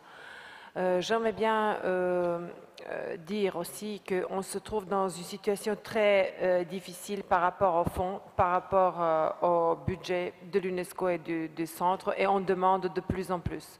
Donc il faut vraiment rationaliser nos vœux et nos intentions pour permettre au centre de travailler au moins comme il a travaillé jusqu'à présent, parce que c'est vraiment, ça pose des problèmes. On a de plus en plus de demandes et ça d'une façon ou l'autre, ça nous paraît un peu irréel. En ce qui concerne la situation qui s'est présentée ici pendant cette session du comité, il faut dire que vraiment, il s'agit qu'au point 10, vraiment, il faut renforcer le dialogue avec les organes consultatifs parce que je pense qu'il y a un manque de communication avec eux. Donc, soit on est mal entendu, soit les lettres n'arrivent pas, soit on n'a pas compris ce qu'ils voulaient nous dire. Donc, je pense que ce dialogue est essentiel pour un pays qui prépare, surtout pour des pays qui n'ont pas beaucoup de sites inscrits. Je pense que c'est très, très important. Aussi, quand il s'agit des sites qui ont été déjà examinés, je pense qu'il faut vraiment être sérieux et améliorer cette communication au moins. En ce qui concerne d'interdire à un État parti d'inscrire son bien, je ne pense pas que c'est bien formulé, cette recommandation, parce qu'un État, il ne peut pas être sûr qu'il va être élu au comité, et pourtant, ça se peut qu'il a déjà soumis. Et de l'autre côté, dans un État, quand on prépare un dossier, on ne sait vraiment pas à quel moment on sera prêt à présenter un dossier. On ne peut pas remettre ou bien avancer. Donc je pense qu'il faut vraiment, et je suis là d'accord avec la délégation du Japon, qu'il faut vraiment trouver une solution qui sera acceptable pour tous les États partis, surtout pour les États partis qui sont en voie de développement. Merci. Thank you very much. Dear colleagues, who wants to take the floor, please raise who else wants to take the floor, raise your nameplates, because we have somehow to plan the time.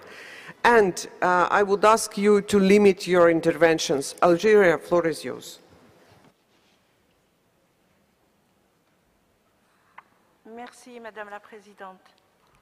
Nous voudrions d'abord remercier les efforts déployés par le Centre du patrimoine mondial pour l'élaboration du plan de mise en œuvre des indications qui ont permis au groupe de travail élargi de mettre en place le plan de mise en œuvre des recommandations déjà acceptées et retenues.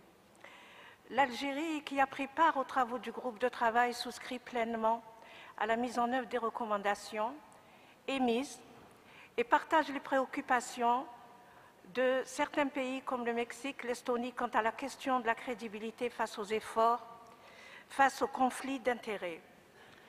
Nous considérons que ces conflits pourraient être évités dans le cadre d'une révision responsable de certaines dispositions clés des orientations, d'une part, et de d'une interprétation de la Convention, mais d'une interprétation qui ferait le consensus à travers un entendement partagé des clauses de cette Convention. Nous sommes d'accord avec le Mexique aussi quant à la nécessité d'un rééquilibrage des ressources en direction de la conservation, qui est le cœur donc de la Convention. Je vous remercie, Madame la Présidente. Thank you very much. France, floor is yours. Je vous remercie, Madame la Présidente. La France salue le rapport du groupe de travail et Madame Lafeuille, je vous remercie infiniment, et souhaite également rappeler combien la situation est très difficile. La France s'en inquiète, en particulier par rapport aux moyens financiers. Il convient à ce sujet de rappeler que le groupe de travail budgétaire sur les questions de budget, qui se réunit en ce moment même chaque jour au Comité du patrimoine mondial et pour lesquels un appel a été lancé pour que les États participent à ce groupe de travail et pour lequel, rappelons-le, nous sommes extrêmement peu nombreux à cette réunion qui a lieu tous les jours à l'heure du déjeuner, le groupe de travail évoque ces questions et essaye de proposer des pistes qui vous seront soumises. Par ailleurs, la France, dans cet esprit, dans un esprit constructif, soutient les différents points de l'intervention du Japon. Elle soutient également les sujets évoqués par l'honorable délégation de la Serbie. Il convient en effet de renforcer le dialogue avec les organes consultatifs. Il convient que ce dialogue soit appuyé entre les États et les organes consultatifs. Cela devient de plus en plus nécessaire. Je vous remercie, Madame la Présidente. Thank you very much. Before I give the floor to ICOMOS, I would like once more to give the floor to Madame Lacueille. Please, floor is yours. Thank you, Madam Chairperson. I would like to thank the members of the committee for their comments, and on behalf of the working group would like to answer some of the questions that were asked and maybe clarify some of the issues. First of all, one thing has to be very clear to everyone. These recommendations have already been endorsed by the General Assembly. So we're not here to decide whether they should be implemented or not. It is just how they should be implemented and what are the deadlines and the resources available. So I think this should be kept in mind. Concerning, I think that most of the questions relate to Recommendation 12. Recommendation 12 is something that has been discussed in the committee many times, and the first committee to bring it up, the first person to bring it up was almost 20 years ago, the chairman of the committee from Australia, who already then sensed that there was a problem. This issue was checked legally. The recommendation as will be presented and as should be presented is not really to prevent members of the committee from presenting nomination files. They can present their nomination files when their files are ready. But it is the committee that will postpone the examination of the files of the members of the committee until they leave their mandate. They finish their mandate. And there's a big difference in that, which makes it totally in conformity with the convention and totally legal. And the working group has discussed many issues to make this fair to everyone. For instance, the members of the actual committee who were elected without knowing that this was going to be adopted, it doesn't apply. There's a transitional period, and for these members of the committee, it will only be on a voluntary basis. And it will, however, the candidates for future committees, future elections, will know that this has been adopted, and they will have to plan and decide whether they like to come to the committee or not. But in any case, this will not prevent from presenting nominations, but nominations will be just postponed. So I think this was something very important to state. On top of it, we are considering not including transboundary nominations, because this would mean also implementing the same rules on members who are not, state parties who are not members of the committee, and which make the thing more difficult to implement. So there are exceptions, and it has been discussed thoroughly in order to be very fair. But let's face it, this is a problem, has been repeated, has been discussed, and now the external auditor is confirming that this is a problem. The committee will have to deal with it. Thank you. Thank you very much. And now, ICOMOS, floor is yours. Thank you, Madam Chair.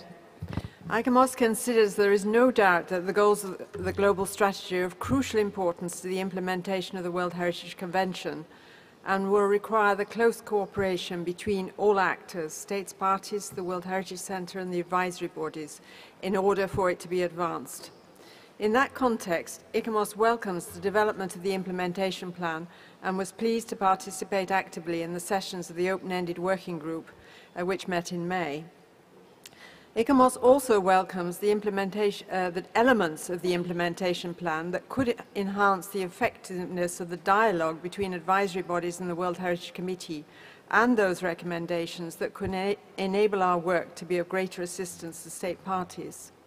We particularly support the prioritization that has been given to conservation and note the importance of developing a conservation strategy that will serve to strengthen the efforts being made to sustain the conservation of World Heritage properties. As noted in the implementation plan, several actions are being proposed to move forward. To effectively cooperate with Category 2 centres in the field of management and conservation, we reiterate our willingness to support these efforts through our National and Scientific Committee and our network of experts from different regions. Lessons learned in this field are also valuable, and we welcome the recommendation to compile best practice and to continue the development of resource manuals and thematic studies whenever resources permit. In addition to the development of a conservation strategy, ICOMOS underscores the importance of enhancing existing processes and tools to have a more proactive rather than reactive role. In this respect, periodic reporting, which will also be discussed, has been provided some indications on the way forward. We also note the critical role of upstream processes and the opportunities they offer for creativity, case-by-case assistance and collaboration, and all this will be discussed in more detail by the committee in item 12C.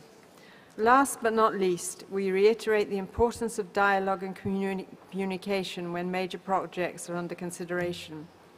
Collaboration and discussion at the early planning and design stages is, in our view, more cost-effective and generally more efficient than requesting to backtrack on approved decisions. We are ready and willing to support these review processes and to provide guidance to find adequate solutions when it comes to reconciling or attempting to reconcile conservation and development and finding a sustainable way forward. Like the important directions outlined in the committee's strategic action plan, which ICOMOS considers need to be integrated with the implementation plan proposed, we cannot avoid commenting on the gap between these aspirations and the resources available to reach them. Thank you.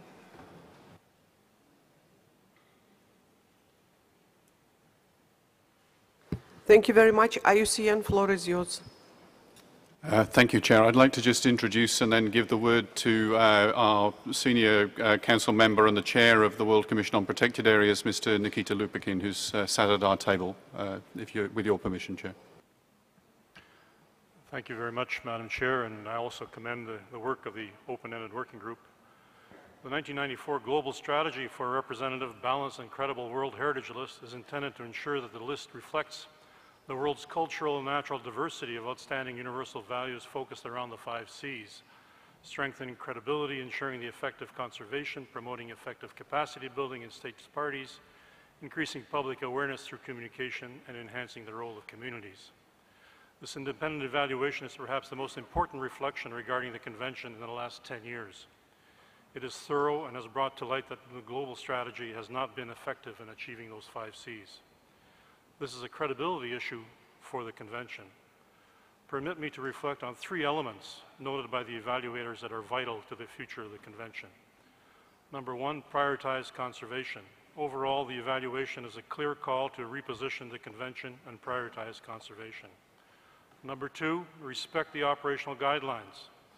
The evaluation emphasizes the importance of ensuring that the committee respects the rules of procedure and the operational guidelines. When guidelines are not respected, the 3-legged stool held up by parties, secretariat, and the advisory bodies becomes unbalanced, and the credibility of the Convention is further jeopardized. By including sites on the World Heritage List that are not of outstanding universal value or which do not meet integrity or protection and management standards, the committee risks significantly weakening the Convention and its visionary aim to conserve our common heritage for future generations. Perhaps in response to this point by the evaluator, it may be time to institute proper procedures led by the Secretariat to ensure that decisions are in line with the operational guidelines to the Convention, and to report back on the consistency of decisions to the General Assembly of State Parties to the Convention to ensure this is achieved. Number 3, focus on natural heritage. The World Heritage Convention is intended to conserve natural heritage of outstanding universal value for future generations.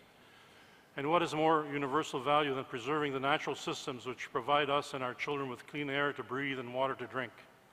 Make no mistake, however, that natural World Heritage sites are not simply the last refuges of nature. They are also places that support human livelihoods, provide benefits, and providing the vital ecosystem services that support human life. The listing of the remaining and intact ecosystems of the world must be a priority for the Convention. In this manner, the Convention's primary objective of conservation will be fulfilled in regards to natural heritage. IUCN fully supports the conclusions of the evaluation, which is timely and in light of the fact that the credibility of the Convention is increasingly questioned by civil society.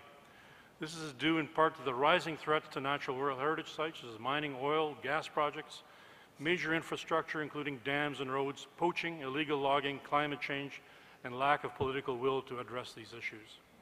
But also because the operational guidelines are inconsistently applied and many sites facing significant threats, for example, from oil exploration and large-scale dams, are not adequately protected by state parties to the Convention. Short-term benefits, in effect, are considered more important than the long-term security of World Heritage. As mentioned in our presentations under item 5B and 7C, over a quarter of natural World Heritage sites are affected by conservation issues, to the point that they warrant state of conservation reports, and little is known about the state of conservation of more than the 211 natural sites. We are therefore delighted to be working on how best to involve advisory bodies in proactive monitoring, a key recommendation of the evaluation, and therefore a high priority for responding to the action plan. IUCN notes that the evaluation should provide a way to prioritize what we do and should be fully joined up with a strategic action plan which will be discussed under item 12A. We currently have 2 implementation plans which should be integrated into a single work plan. And finally, the budget implications for the implementation of the evaluation's recommendations must be resolved if the strategic action plan is to be more effective than the global strategy. Let us not forget Chief Seattle's words: "We do not inherit the earth from our ancestors, we borrow it from our children." Thank you.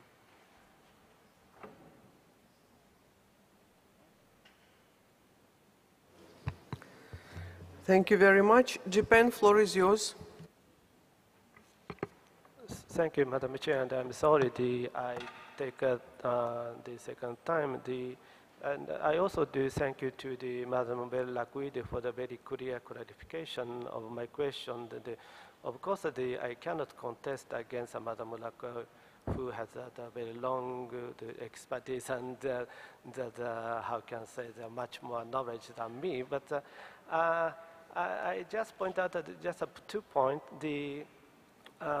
She said that this is the problem of the how to implementation and also the time schedule.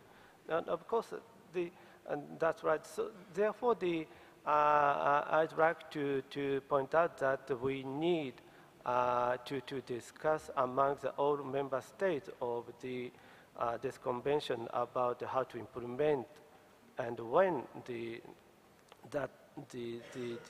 way would be set up in order to realize item 12, because the content of the implementation of item 12 is so important and so influential. So I again stress that the recommendation of the how to implement the item 12 should be submitted to the next session of the Assembly for the approval or the further discussion, and then the final, the concrete, the way would be set up. And however, in the paper, the revision of the rule of procedure is scheduled to submit it to the next session of this committee. That means the next session of the World Heritage Committee would be held before the session of the General Assembly. So that is my point. And the next point, I would like to clarify the legal point. In order to realize item 12, this says that the revision of the rule of procedure is appropriate too. But I'd like to ask the legal advisor whether the rule of procedure of this committee has such a mandate or authority to set up the condition of a state party to present a new nomination. I just would like to know the legal status of the rule of procedure of this committee on this point. Thank you.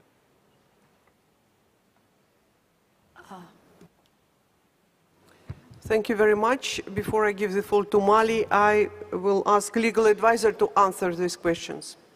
Thank you, Madam Chairman.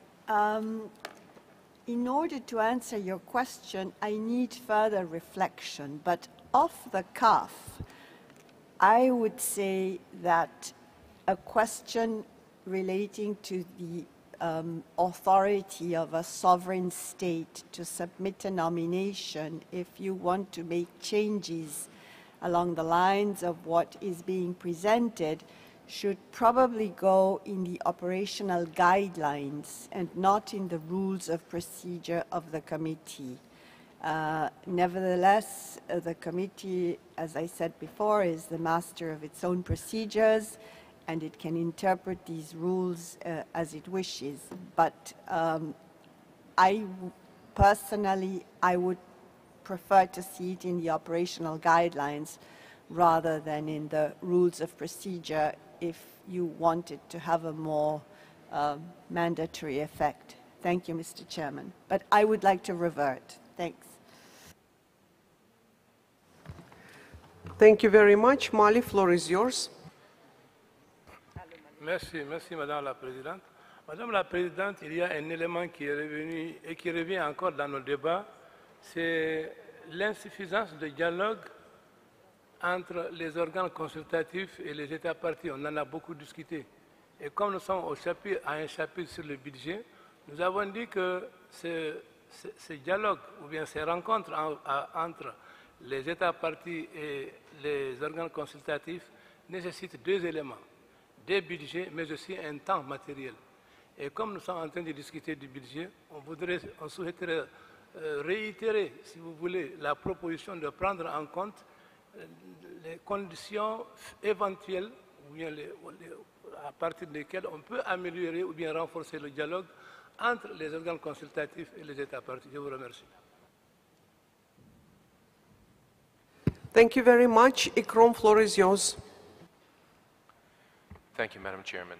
ICRAM welcomes the report of the implementation plan for the recommendations of the external auditor on the global strategy. And we would like to state our strong agreement with the general points already raised by our sister advisory bodies, IUCN and ICOMOS. The plan emphasizes conservation of existing properties on the World Heritage List, and that should be a priority for our work. And we clearly hear that message, and we are certainly willing to continue working with states parties to this convention to improve the situation for conservation. Towards this end, we note that there are a number of elements within the implementation plan which prioritize capacity building activities for states parties. These include the development of best practice case studies, further development of resource manuals, capacity building for tentative lists, and also enhancing the regional diversity of the advisory bodies in their work. And that's just to name a few. ICRAM calls the attention of the committee that these priorities were included within the World Heritage Capacity Building Strategy approved last year, and a number of these activities have been included in a new program which will be presented to you in item 9B on this agenda. ICRAM would note that the implementation of these activities requires extra budgetary resources, and we would therefore like to request interested members of the committee and other states parties to consider providing concrete support to the program to be presented, as it is in line with the implementation plan that we are now discussing under this agenda item. Thank you, Madam Chairman.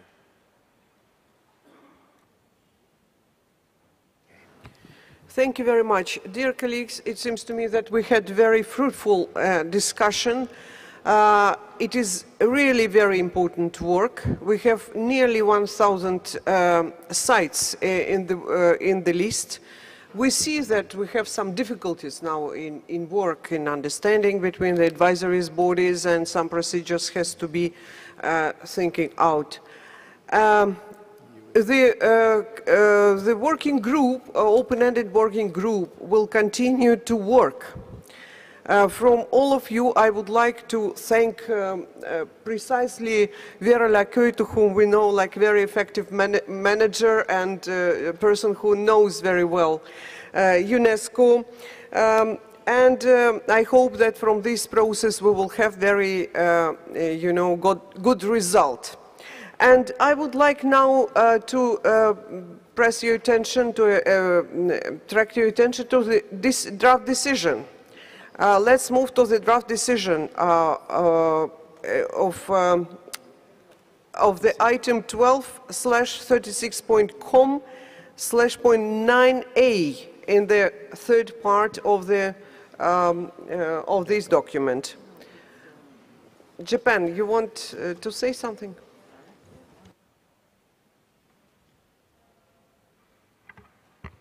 My comment is regarding to the draft decision. So it is the right time for me to say something, or what? Okay, thank you. And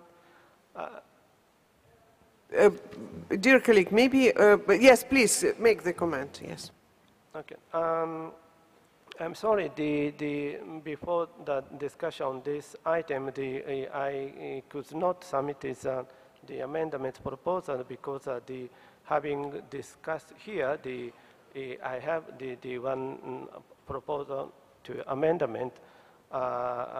Can I say already what we have to submit this? Very short one.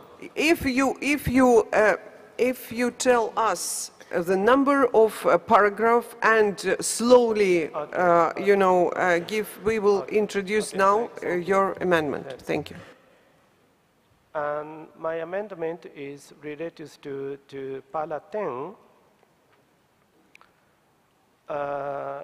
having had the clarification by the legal advisors, and also my comment, I propose also decides to include an item on revisions to the operational guidelines and to the rule of the procedures on agenda of its 38th session. Thank you.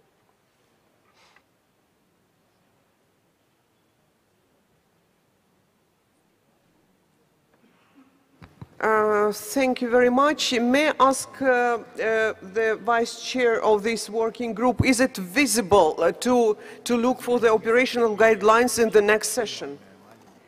Vera Laccueil, if you are here, please, can you tell if it's visible that we can, look for the operational guidelines to the 37th session?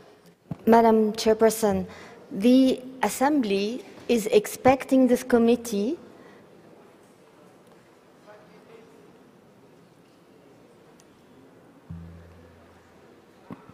the 38th session. 38th session is after the next General Assembly? We are the 36th. Yeah. Well, the Assembly is expecting the committee to report to it on how it is going to implement this recommendation at its next session. This is what is in the resolution. So I think that the committee has to send it to the General Assembly in whatever form, maybe as a draft, it's up to you. But the Assembly is expecting a report on this at the next session, and it will have probably to apply starting after this next General Assembly. So not doing this at the next session would be delaying the whole recommendation for many years. Thank you. Thank you very much for your clarification. If Japan is not against, so we will look at this item in 37th session. Thank you, Madam Chair. Of course, I support majority.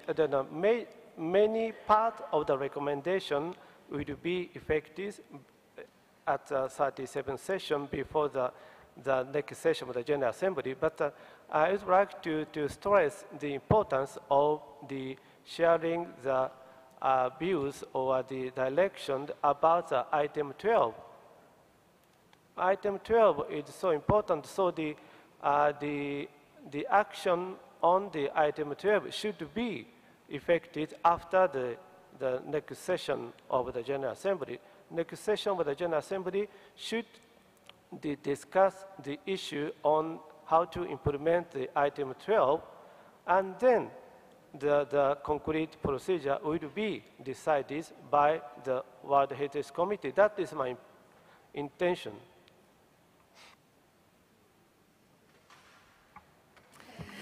Please, Madame Laccueil, floor is yours. Madam Chairperson, the Assembly considered that it is up to the committee to decide how, with the details, how to implement it.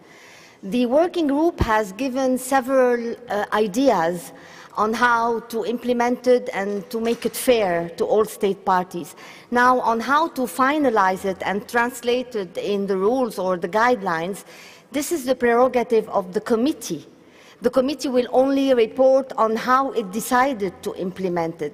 The discussion on the necessity to implement this recommendation was already discussed at the last Assembly. Now, on the measures taken, how and when it will come into action, I think this is up to the committee to decide and then report on what it has decided to the General Assembly. Thank you. Dear colleagues, may I give, before I give the floor to Rapporteur to clarify this item?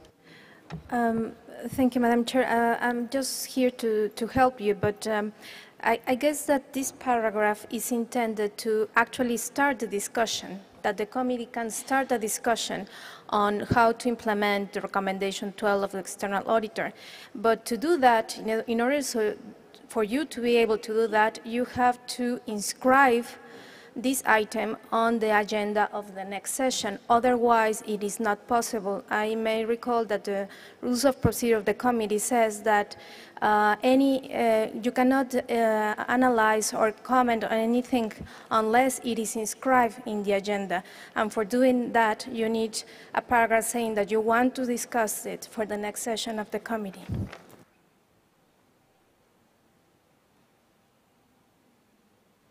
Thank you very much. Japan?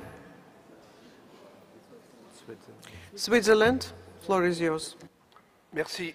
Juste pour soutenir ce que vient de dire notre rapporteur, je crois que cela dépend directement, ou plutôt découle directement, de la décision qui a été prise par l'Assemblée générale. L'Assemblée générale a demandé au groupe de travail ouvert à tout le monde de donner un rapport. Ce groupe doit faire son travail.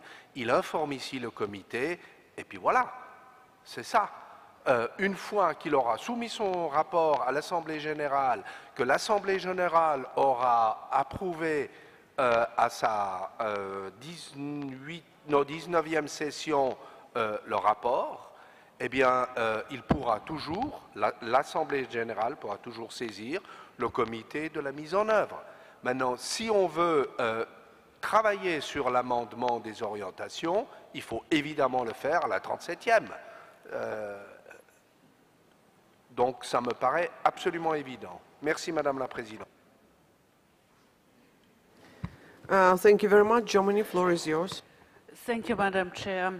I'd like to support the Swiss amendment as well as the Japanese amendment. I think the decision on paragraph 12 is a very serious one, and I like to make sure that all state parties are involved in the decision-making on this paragraph. Therefore, I like to make sure that this item is again on the table of the General Assembly. That is my concern, that we are going to decide something which is which has a very serious impact for all further World Heritage members, all members of the World Heritage Committee. Therefore, we should bring it again to the General Assembly. Thank you very much.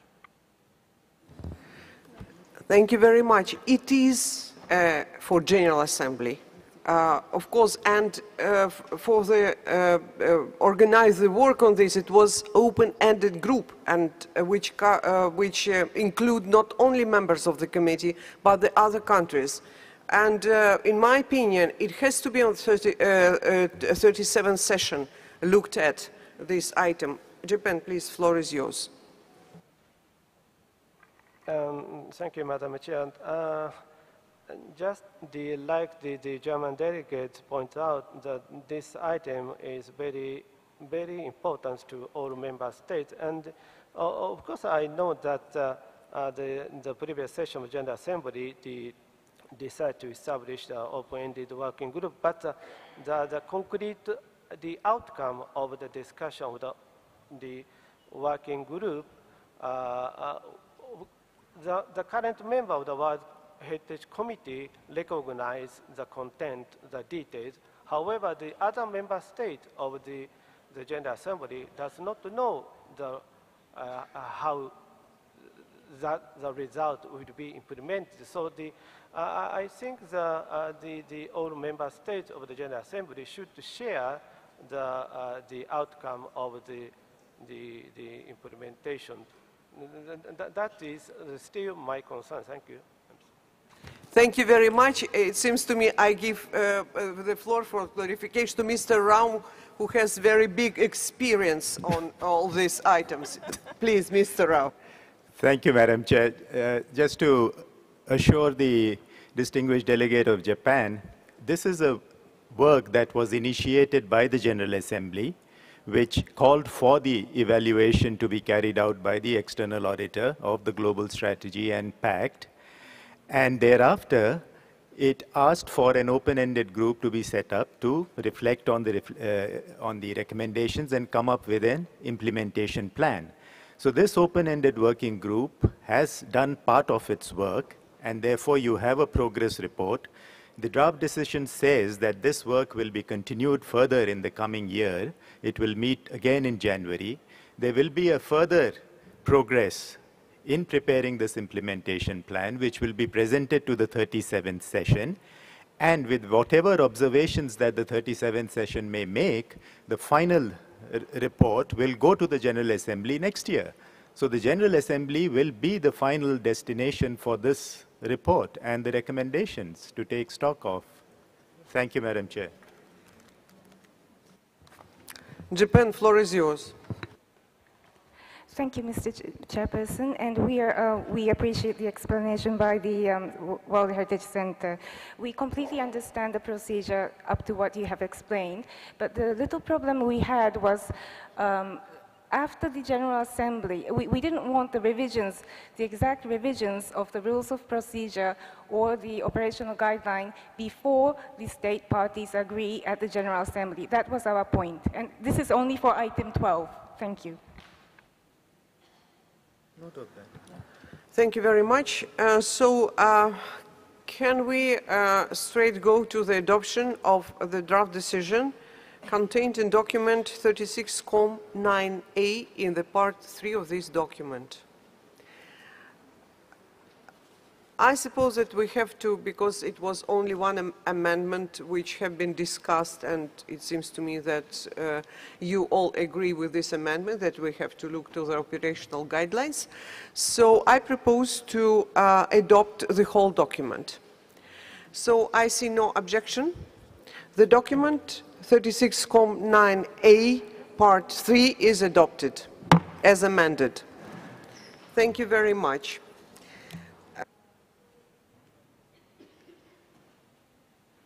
Dear colleagues, now we move to our next item. It's modification of the boundaries. We now can proceed to the examination of minor modification to the boundaries of property already inscribed in the World Heritage List. You will find all the related draft decisions in document WHC 12/36.com/8b.ed.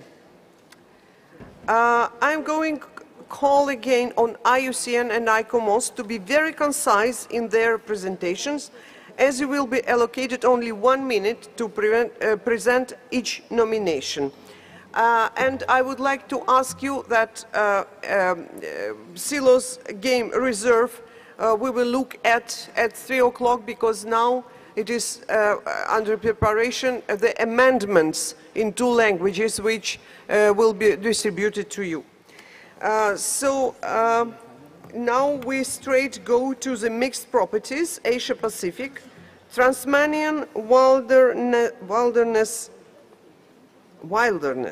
Tasmanian wilderness, excuse me. Tasmanian wilderness, Australia. So draft decision 36.8b.45. So I now invite IUCN and ICOMOS present the details of the proposed extension of Tasmanian wilderness, Australia. IUCN and ICOMOS, you have 2 minutes. Thank you. Madam Chair, ICOMOS would like to suggest that we read out the list of minor modifications for mixed and cultural properties rather than presenting them individually, and that they are considered by the committee as a group, if that is considered satisfactory, as it would save time.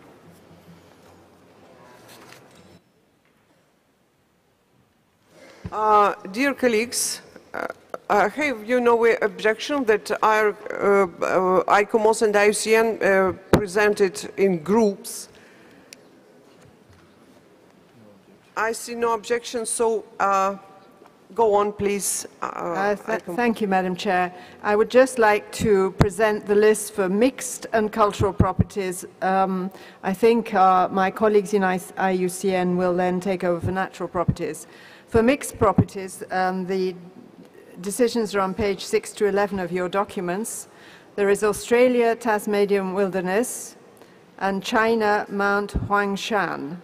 For cultural properties, China, Old Town of Lijiang, Colombia, Historic Center of Santa Cruz de Mompox, Cyprus, Choria Koita, Czech Republic, Historic Center of Prague, Finland, Fortress of Suomenlinna, India, Group of Monuments at Hampi, Lithuania, Vilnius Historic Center, Montenegro, natural and cultural historical region of Kotor, Spain, Old Town of Segovia and its aqueduct, Tunisia, archaeological site of Carthage, United Kingdom, Studley Royal Park, including the ruins of Fountains Abbey. Thank you. Thank you very much. Can we adopt the decision on boundary modification, which have been named by ICOMOS? It's minor boundary changes. I see no objections. Adopted. Now I give the floor to IUCN. Chair, I would defer to the Secretariat, but according to my records, there are no natural minor boundary modifications other than the one which you've suggested would be discussed at 3 o'clock. Thank you very much. I think the Secretariat should confirm. So, as I understand, we passed. I see that it's necessary to. No, it's not necessary. Excuse me once more.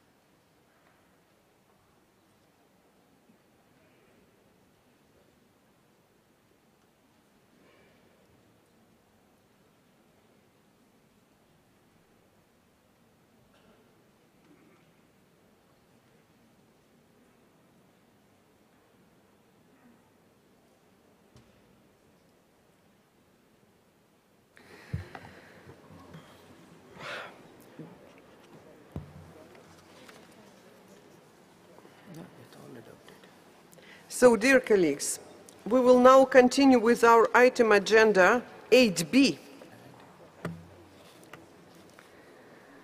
which a relevant document WHC 12/36.com/8B.ed.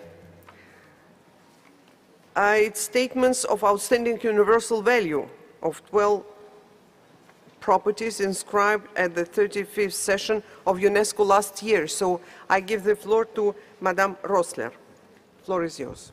Thank you very much, Madam Chair. As you recall, last year the committee inscribed 12 properties which were originally recommended for deferral, and as a result, the required statement of outstanding universal value for these properties was prepared hastily without the needed care. Recognizing this situation, the committee at its 35th session only took note of those 12 provisional texts put forward on the assumption that these statements of outstanding universal value come back for final adoption at its following session. These 12 statements concern the following properties: Ethiopia, Konso Cultural Landscape, Kenya, Fort Jesus, Mombasa, Jordan, Wadi Rum Protected Area, Sudan, archaeological sites of the island of Meroe, United Arab Emirates, cultural sites of Al Ain, Mongolia, petroglyphic complexes of the Mongolian Altai, Vietnam, citadel of the Ho dynasty, Germany, Slovakia, Ukraine, primeval beech forests of the Carpathians and the ancient beech forest of Germany, Spain, cultural landscape of the Serra de Tramuntana, Ukraine, resident of the Bukovinian and Dalmatian metropolitans, Barbados, historic bridge town and its garrison, Colombia, coffee cultural landscape of Colombia.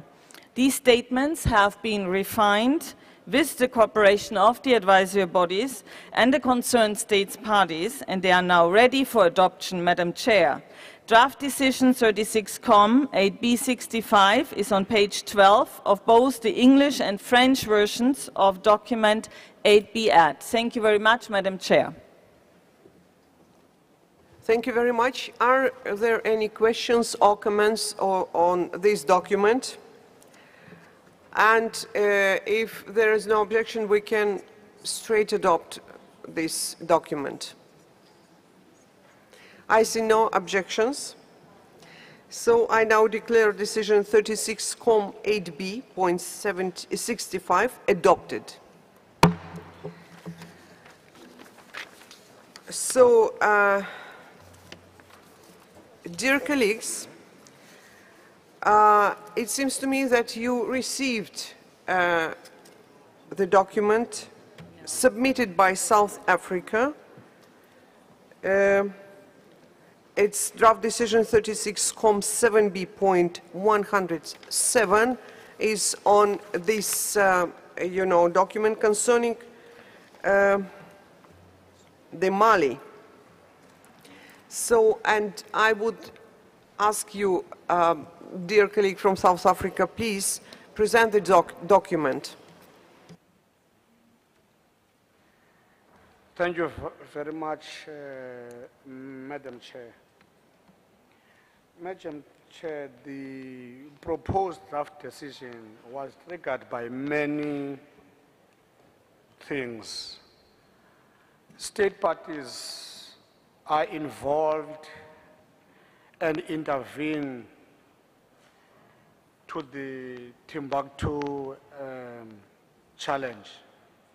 The South African government, since 2002, has been engaging the government of Mali on the Mali-South Africa project.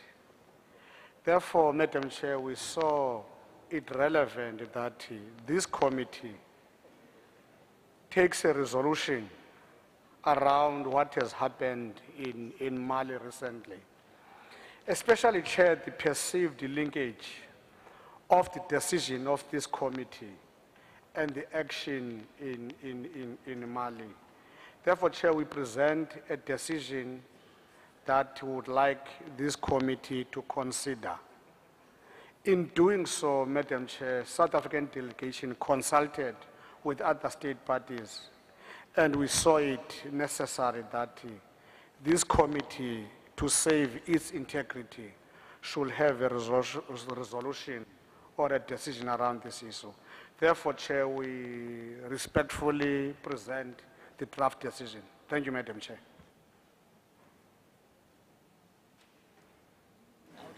Thank you very much. Did you have the chance to look for this document? Do you have any amendments, suggestions? Please, Mexico, floor is yours. Gracias. Gracias, señora presidenta, y gracias a la distinguida delegación de Sudáfrica por habernos presentado con este proyecto, que es una excelente base para tomar esta necesaria decisión. Tengo solamente dos comentarios. Uno se refiere al párrafo 3, en el que notamos con gran tristeza la destrucción, y en el párrafo 4 también, donde se expresa la condena. Mi delegación está completamente de acuerdo con esta decisión, e incluso preferiríamos elevar más el grado de condena, calificando la destrucción como repugnante. Creo que corresponde a este comité hacer este tipo de calificaciones, porque nuestro destino es proteger lo que se está destruyendo.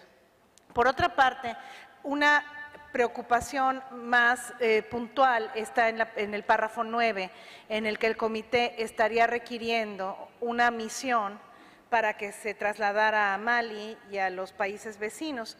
En este párrafo me parece que falta un poco de claridad sobre de qué institución estamos hablando que vendría esta misión, o sea, quién conformaría esta misión y qué podría hacer esa misión para prevenir destrucciones futuras. Porque de la manera en la que está formulado este párrafo es retórica y no tiene un contenido concreto. Por lo tanto, propongo que diga que la misión, y voy a empezar a hablar en inglés para poder facilitar el trabajo de las personas que están escribiendo y de la relatora. Una propuesta sería, also requests that a mission, y aquí carezco del expertise técnico, pero podríamos decir from UNESCO or an UNESCO mission, to be dispatched to Mali, or be dispatched to Mali and its neighboring countries to work with local authorities,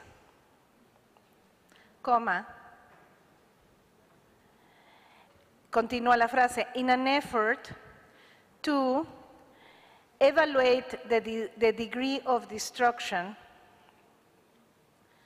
and state of conservation and take all preventive measures that might be needed to,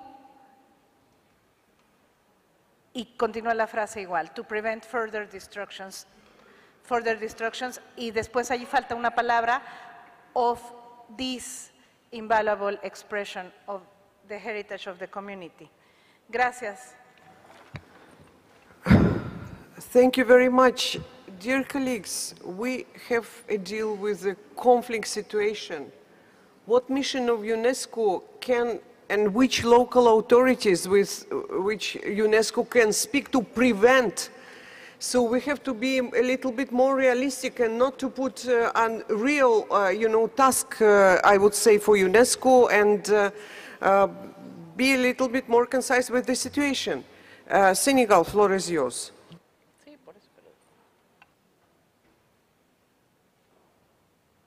Merci, Madame la Présidente. Le Sénégal s'associe à tout le monde pour cette résolution et nous voudrions apporter quelques modifications mineures. Au paragraphe 1er, il faut ajouter que cette délégation a rencontré, bien entendu, Monsieur le Premier ministre du Mali, mais a également beaucoup travaillé avec Madame le ministre en charge de la Culture, qui avait à sa possession les éléments techniques. Au paragraphe 4, il faut être, je crois qu'il y a déjà eu des modifications, mais on peut descendre au paragraphe 4. Au paragraphe 4, voilà.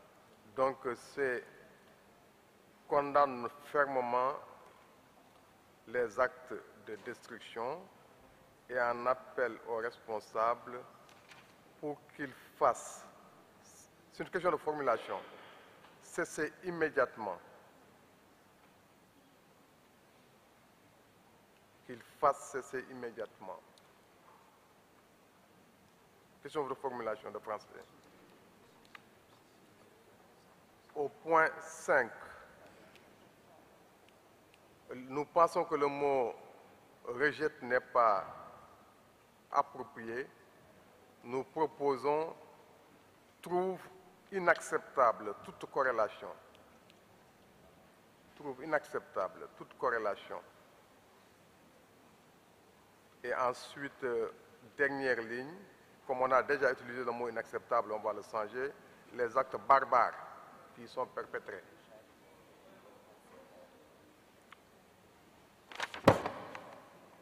Ensuite, au point 8, c'est juste une erreur de calligraphie. C'est déjà changé, donc on ne revient pas là-dessus. C'était le pour. Ensuite, nous voulons ajouter un paragraphe 10 qui serait le suivant. Adhère à la déclaration du 1er juillet 2012 du secrétaire général des Nations Unies qui supporte les efforts de la CEDEAO, de l'Union africaine,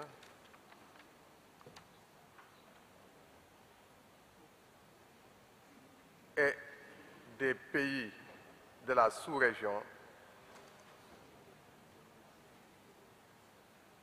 pour aider le gouvernement et le peuple du Mali à résoudre la crise actuelle. Au point 9,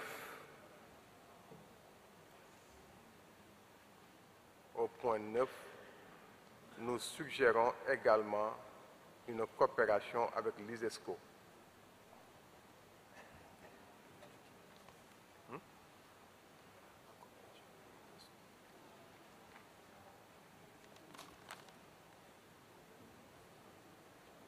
Merci, Madame la Présidente. Thank you very much. Germany, floor is yours. Thank you very much, Madam Chair. First of all, I would like to congratulate. I think the resolution as presented by South Africa is really what we need and what we would like to express. I'm fully in agreement with the first paragraphs, and if we could roll up when it's possible. I agree with Mexico's stronger wording on the repugnant and the stronger wording of Senegal on the barbaric actions. I would like in paragraph 6 include something that we had so far at the end and say extends its offer to stand ready to assist the State Party of Mali in assessing the degree of destruction and carrying out all the necessary emergency measures. Because if we don't refer to a degree of destruction, it will be automatically no longer be a World Heritage Site. Maybe we find something which says it then. At the end of paragraph 5, after perpetrated, have acts by which they deprived future generations of young Africans and the world of its precious heritage. Then I would go to the paragraph 9. I think what Mali needs most is now this emergency fund, frankly. So I think we should maybe end by it and then have a last paragraph 9 saying instead of the this is now comments. Instead of what was suggested by Mexico and Senegal, I would suggest to say do everything within its power in cooperation with ISESCO in Mali and in neighboring countries to prevent further destructions of this invaluable expression of the heritage of humanity. Because as you rightfully pointed out, Madam Chair, it was, we don't know when we can do it, what we can do, what kinds of missions, to what countries, who should go. So it would read instead of also requests that a mission just would start with to prevent.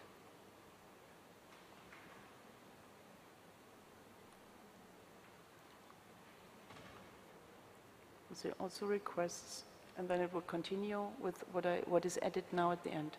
Also request to prevent, no, not true. To do everything within its power in Mali and in its neighboring countries to prevent further destructions of this invaluable expression of heritage of humanity. And that together with ISESCO. Thank you.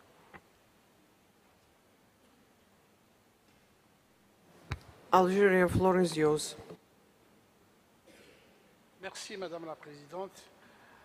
L'Algérie est d'accord avec la résolution telle que rédigée par l'Afrique du Sud, peut-être avec quelques modifications de détails que nous voudrons vous soumettre, donc article par article, si vous permettez. D'abord l'article 3, si vous voulez. La cessation de cette destruction, nous condamnons les actes de destruction, donc de ces actes de destruction, non pas la cessation de la destruction, qui ne veut rien dire. En article 4, destruction et on appelle aux responsables. Nous proposons plutôt à leurs auteurs, parce que quand on dit responsable, on ne sait pas si on s'adresse à l'État ou si on s'adresse aux auteurs de ces actes. Donc c'est à leurs auteurs plutôt qu'aux responsables. Au point 6, étant son offre de se tenir prête, l'UNESCO n'est pas, c'est-à-dire, ce n'est pas une prestation de service à notre sens, elle doit se tient prêt à aider l'État partie, non pas étant son offre de se tenir prête. Dans le même article, s'impose pour sauvegarder non pas la valeur universelle, mais l'intégrité du bien. C'est de ça qu'il s'agit. En article 7, nous proposons lancer un appel à la communauté internationale, en premier lieu, au lieu d'en particulier, en premier lieu, Nations Unies, et puis l'Union européenne, etc.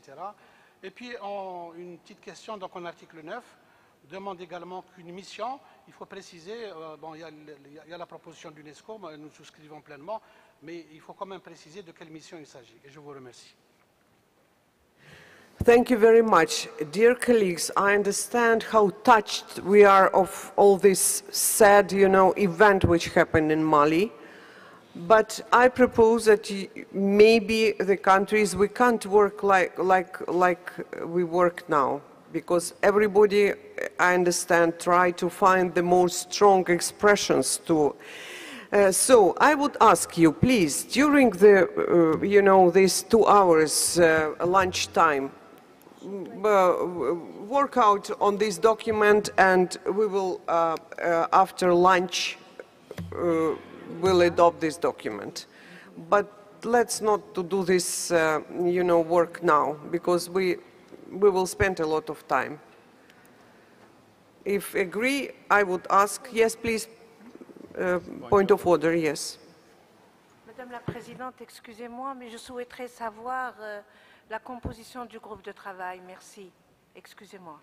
Dear colleagues, all who make the proposal amendments to the draft proposed by South Africa, I would like that you be part of this group.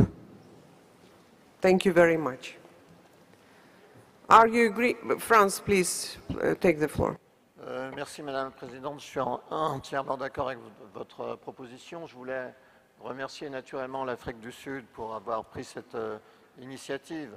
Je crois que réellement, nous sommes tous d'accord, il s'agit de trouver la formulation d'un texte ferme. N'oublions pas que nous devons nous adresser à la fois à l'État malien pour lui apporter notre aide, mais que par ailleurs, les demandes qu'on peut faire aux criminels qui ont commis ces actes, on ne s'adresse pas à un État parti, même quand le comité s'adresse à un État parti de façon ordinaire, on n'est pas toujours très sûr qu'ils suivent toutes nos recommandations. Là, on est sûr qu'ils ne les suivront pas. Donc, cherchons la simplicité et un peu d'efficacité. Je vous remercie. Thank you very much, Serbia. Merci, Madame la Présidente. Je suis tout à fait d'accord avec votre proposition. Merci aussi pour répondre qu'il s'agira d'un groupe de travail ouvert. Tous les intéressés, j'espère, vont participer, mais je voudrais quand même suggérer, si vous me permettez, d'éviter de faire un arbre de Noël, parce que ce texte est urgent et ça doit être bien efficace. Il me paraît seulement qu'on est obligé de dire aussi qu'on ne devrait pas aller au dehors de notre mandat, parce que de toute façon, la proposition qui a été faite dans le paragraphe 9, qui dit d'évaluer le degré de prendre toutes les mesures préventives qui pourraient être nécessaires, c'est au Conseil de sécurité, pas à notre comité. Merci. Thank you very much. If you all agree, so I hope that this working group will give us some solid text at 3 o'clock. So now we have 10 minutes and we can, I have the requests from Senegal to reopen the item adopted under the draft decision 36-7 B3 concerning Lake Turkana National Parks. The problem is that, one point maybe we forgot to take it to delete because it is in big contradiction with the main, subject of our decision. I can tell you that we discussed it in the Bureau today morning. Bureau decided not recommend to open this. Even with the procedure, we have to have 2/3 majority of the countries to open the item. So it's up to you. I ask you if you permit to open or not. Please, express your opinion, but very quickly.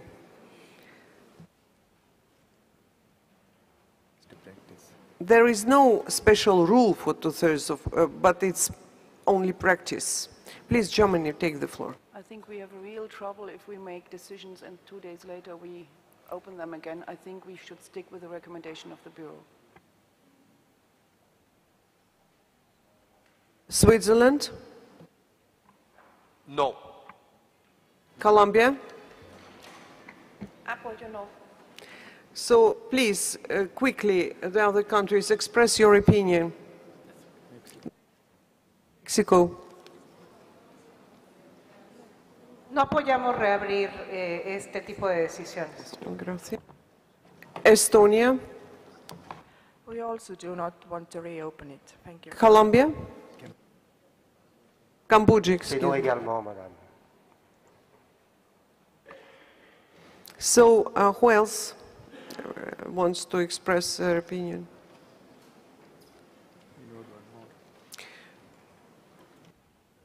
So the majority is against to open, but you know, it seems to me it's not too serious case of this contradiction, because we understand, we have stenography of our discussion, so the countries knows how to proceed with this decision. Thank you very much. So now I would move on to the item 8D, which under the decision, under the document WHC 12/36.com/8D, clarifications of property boundaries and areas by state parties in response to the retrospective inventory. So I would now give the floor to Madame Rossler. Thank you very much, Madam Chair. The document is in front of you. Since 2004, we carried out a research project that showed that 80% of the properties inscribed on the World Heritage List between 1978 and 1998 had been inscribed without clear boundaries or did not present a good quality map. Therefore, this project was established by the World Heritage Committee with the objective to identify missing geographic and cartographic information and to cooperate with the state parties in order to obtain it. Retrospective boundary clarifications for more than 250 properties have been approved by the World Heritage Committee since the beginning of this project. At this stage, the project has been severely impacted by the shortage of funds UNESCO is currently going through, and we are looking urgently for extra budgetary funding to continue this project. And we appeal for voluntary contributions. Without clear boundaries, no effective management strategy can be conceived and implemented. Document AD presents 55 boundary clarifications submitted by 25 state parties between 2011 and 2012. The draft decision is presented on page 3, in both in the English and French version. Thank you very much, Madam Chair. Thank you very much. Do you have any comments or any questions? First, we can start from questions. And if you don't have any comments or questions, so we can move to the draft decision, as I understand.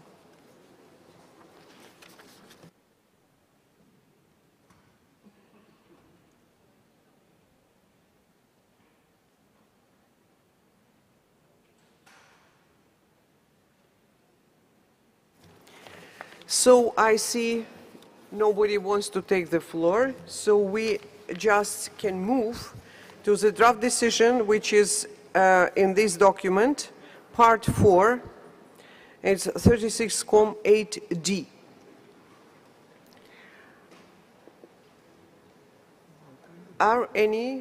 Do you have any objections to adopt the whole document? I see no objections, so adopted.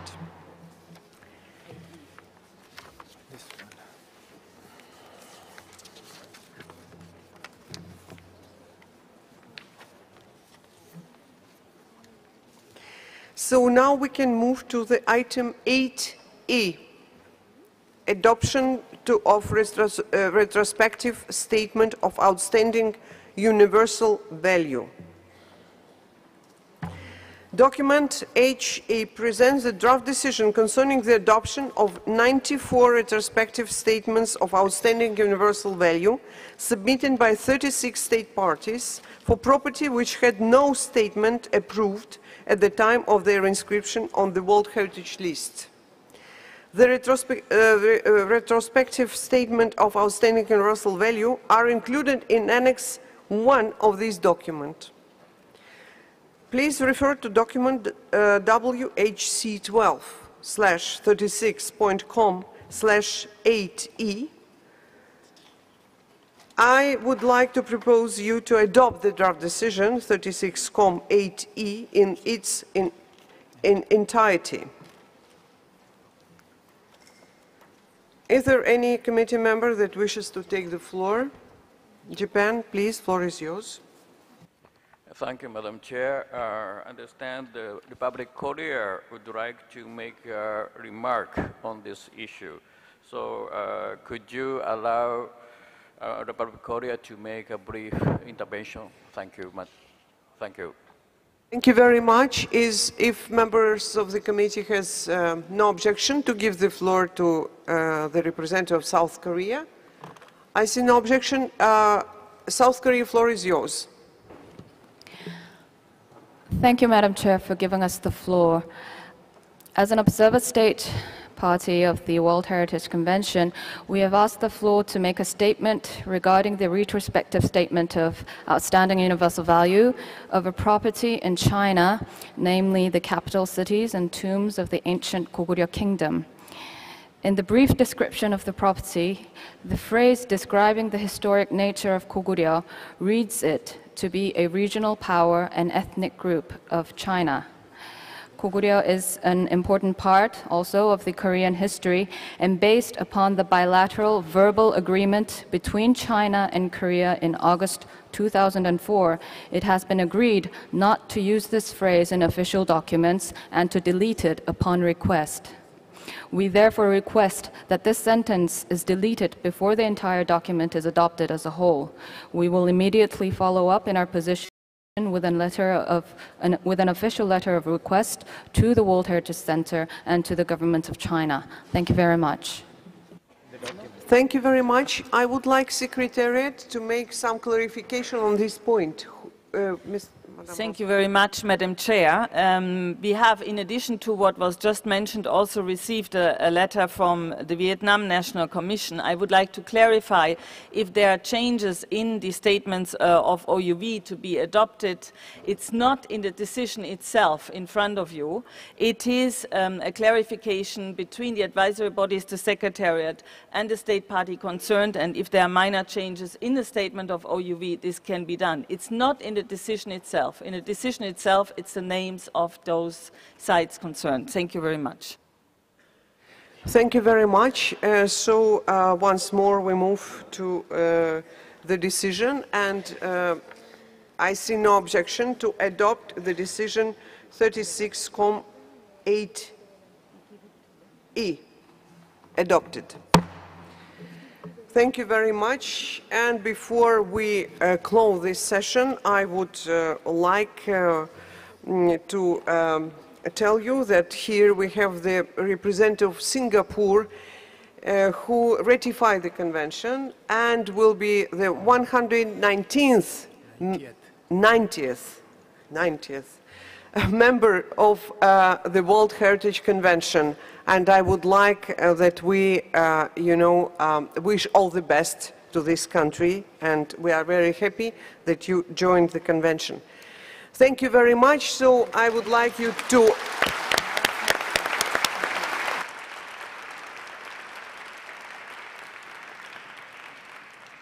And before we go to the lunch, I give the floor to Madame Rossel to make some announcements. Thank you very much, Madam Chair. There is a book launch in room 1 with a presentation of a new book by the Spanish authorities on all World Heritage cultural landscapes, and this will take place from 2 to 3 o'clock in room 1, and especially the new site managers of cultural landscapes just inscribed are invited to this event. At 1:15 to 2 o'clock, there is an informal meeting on heritage of religious interest in room 20. Then, and very importantly, you have the budget working group meeting today at 1:30 to 2:30 p.m. in the library room. Thank you very much.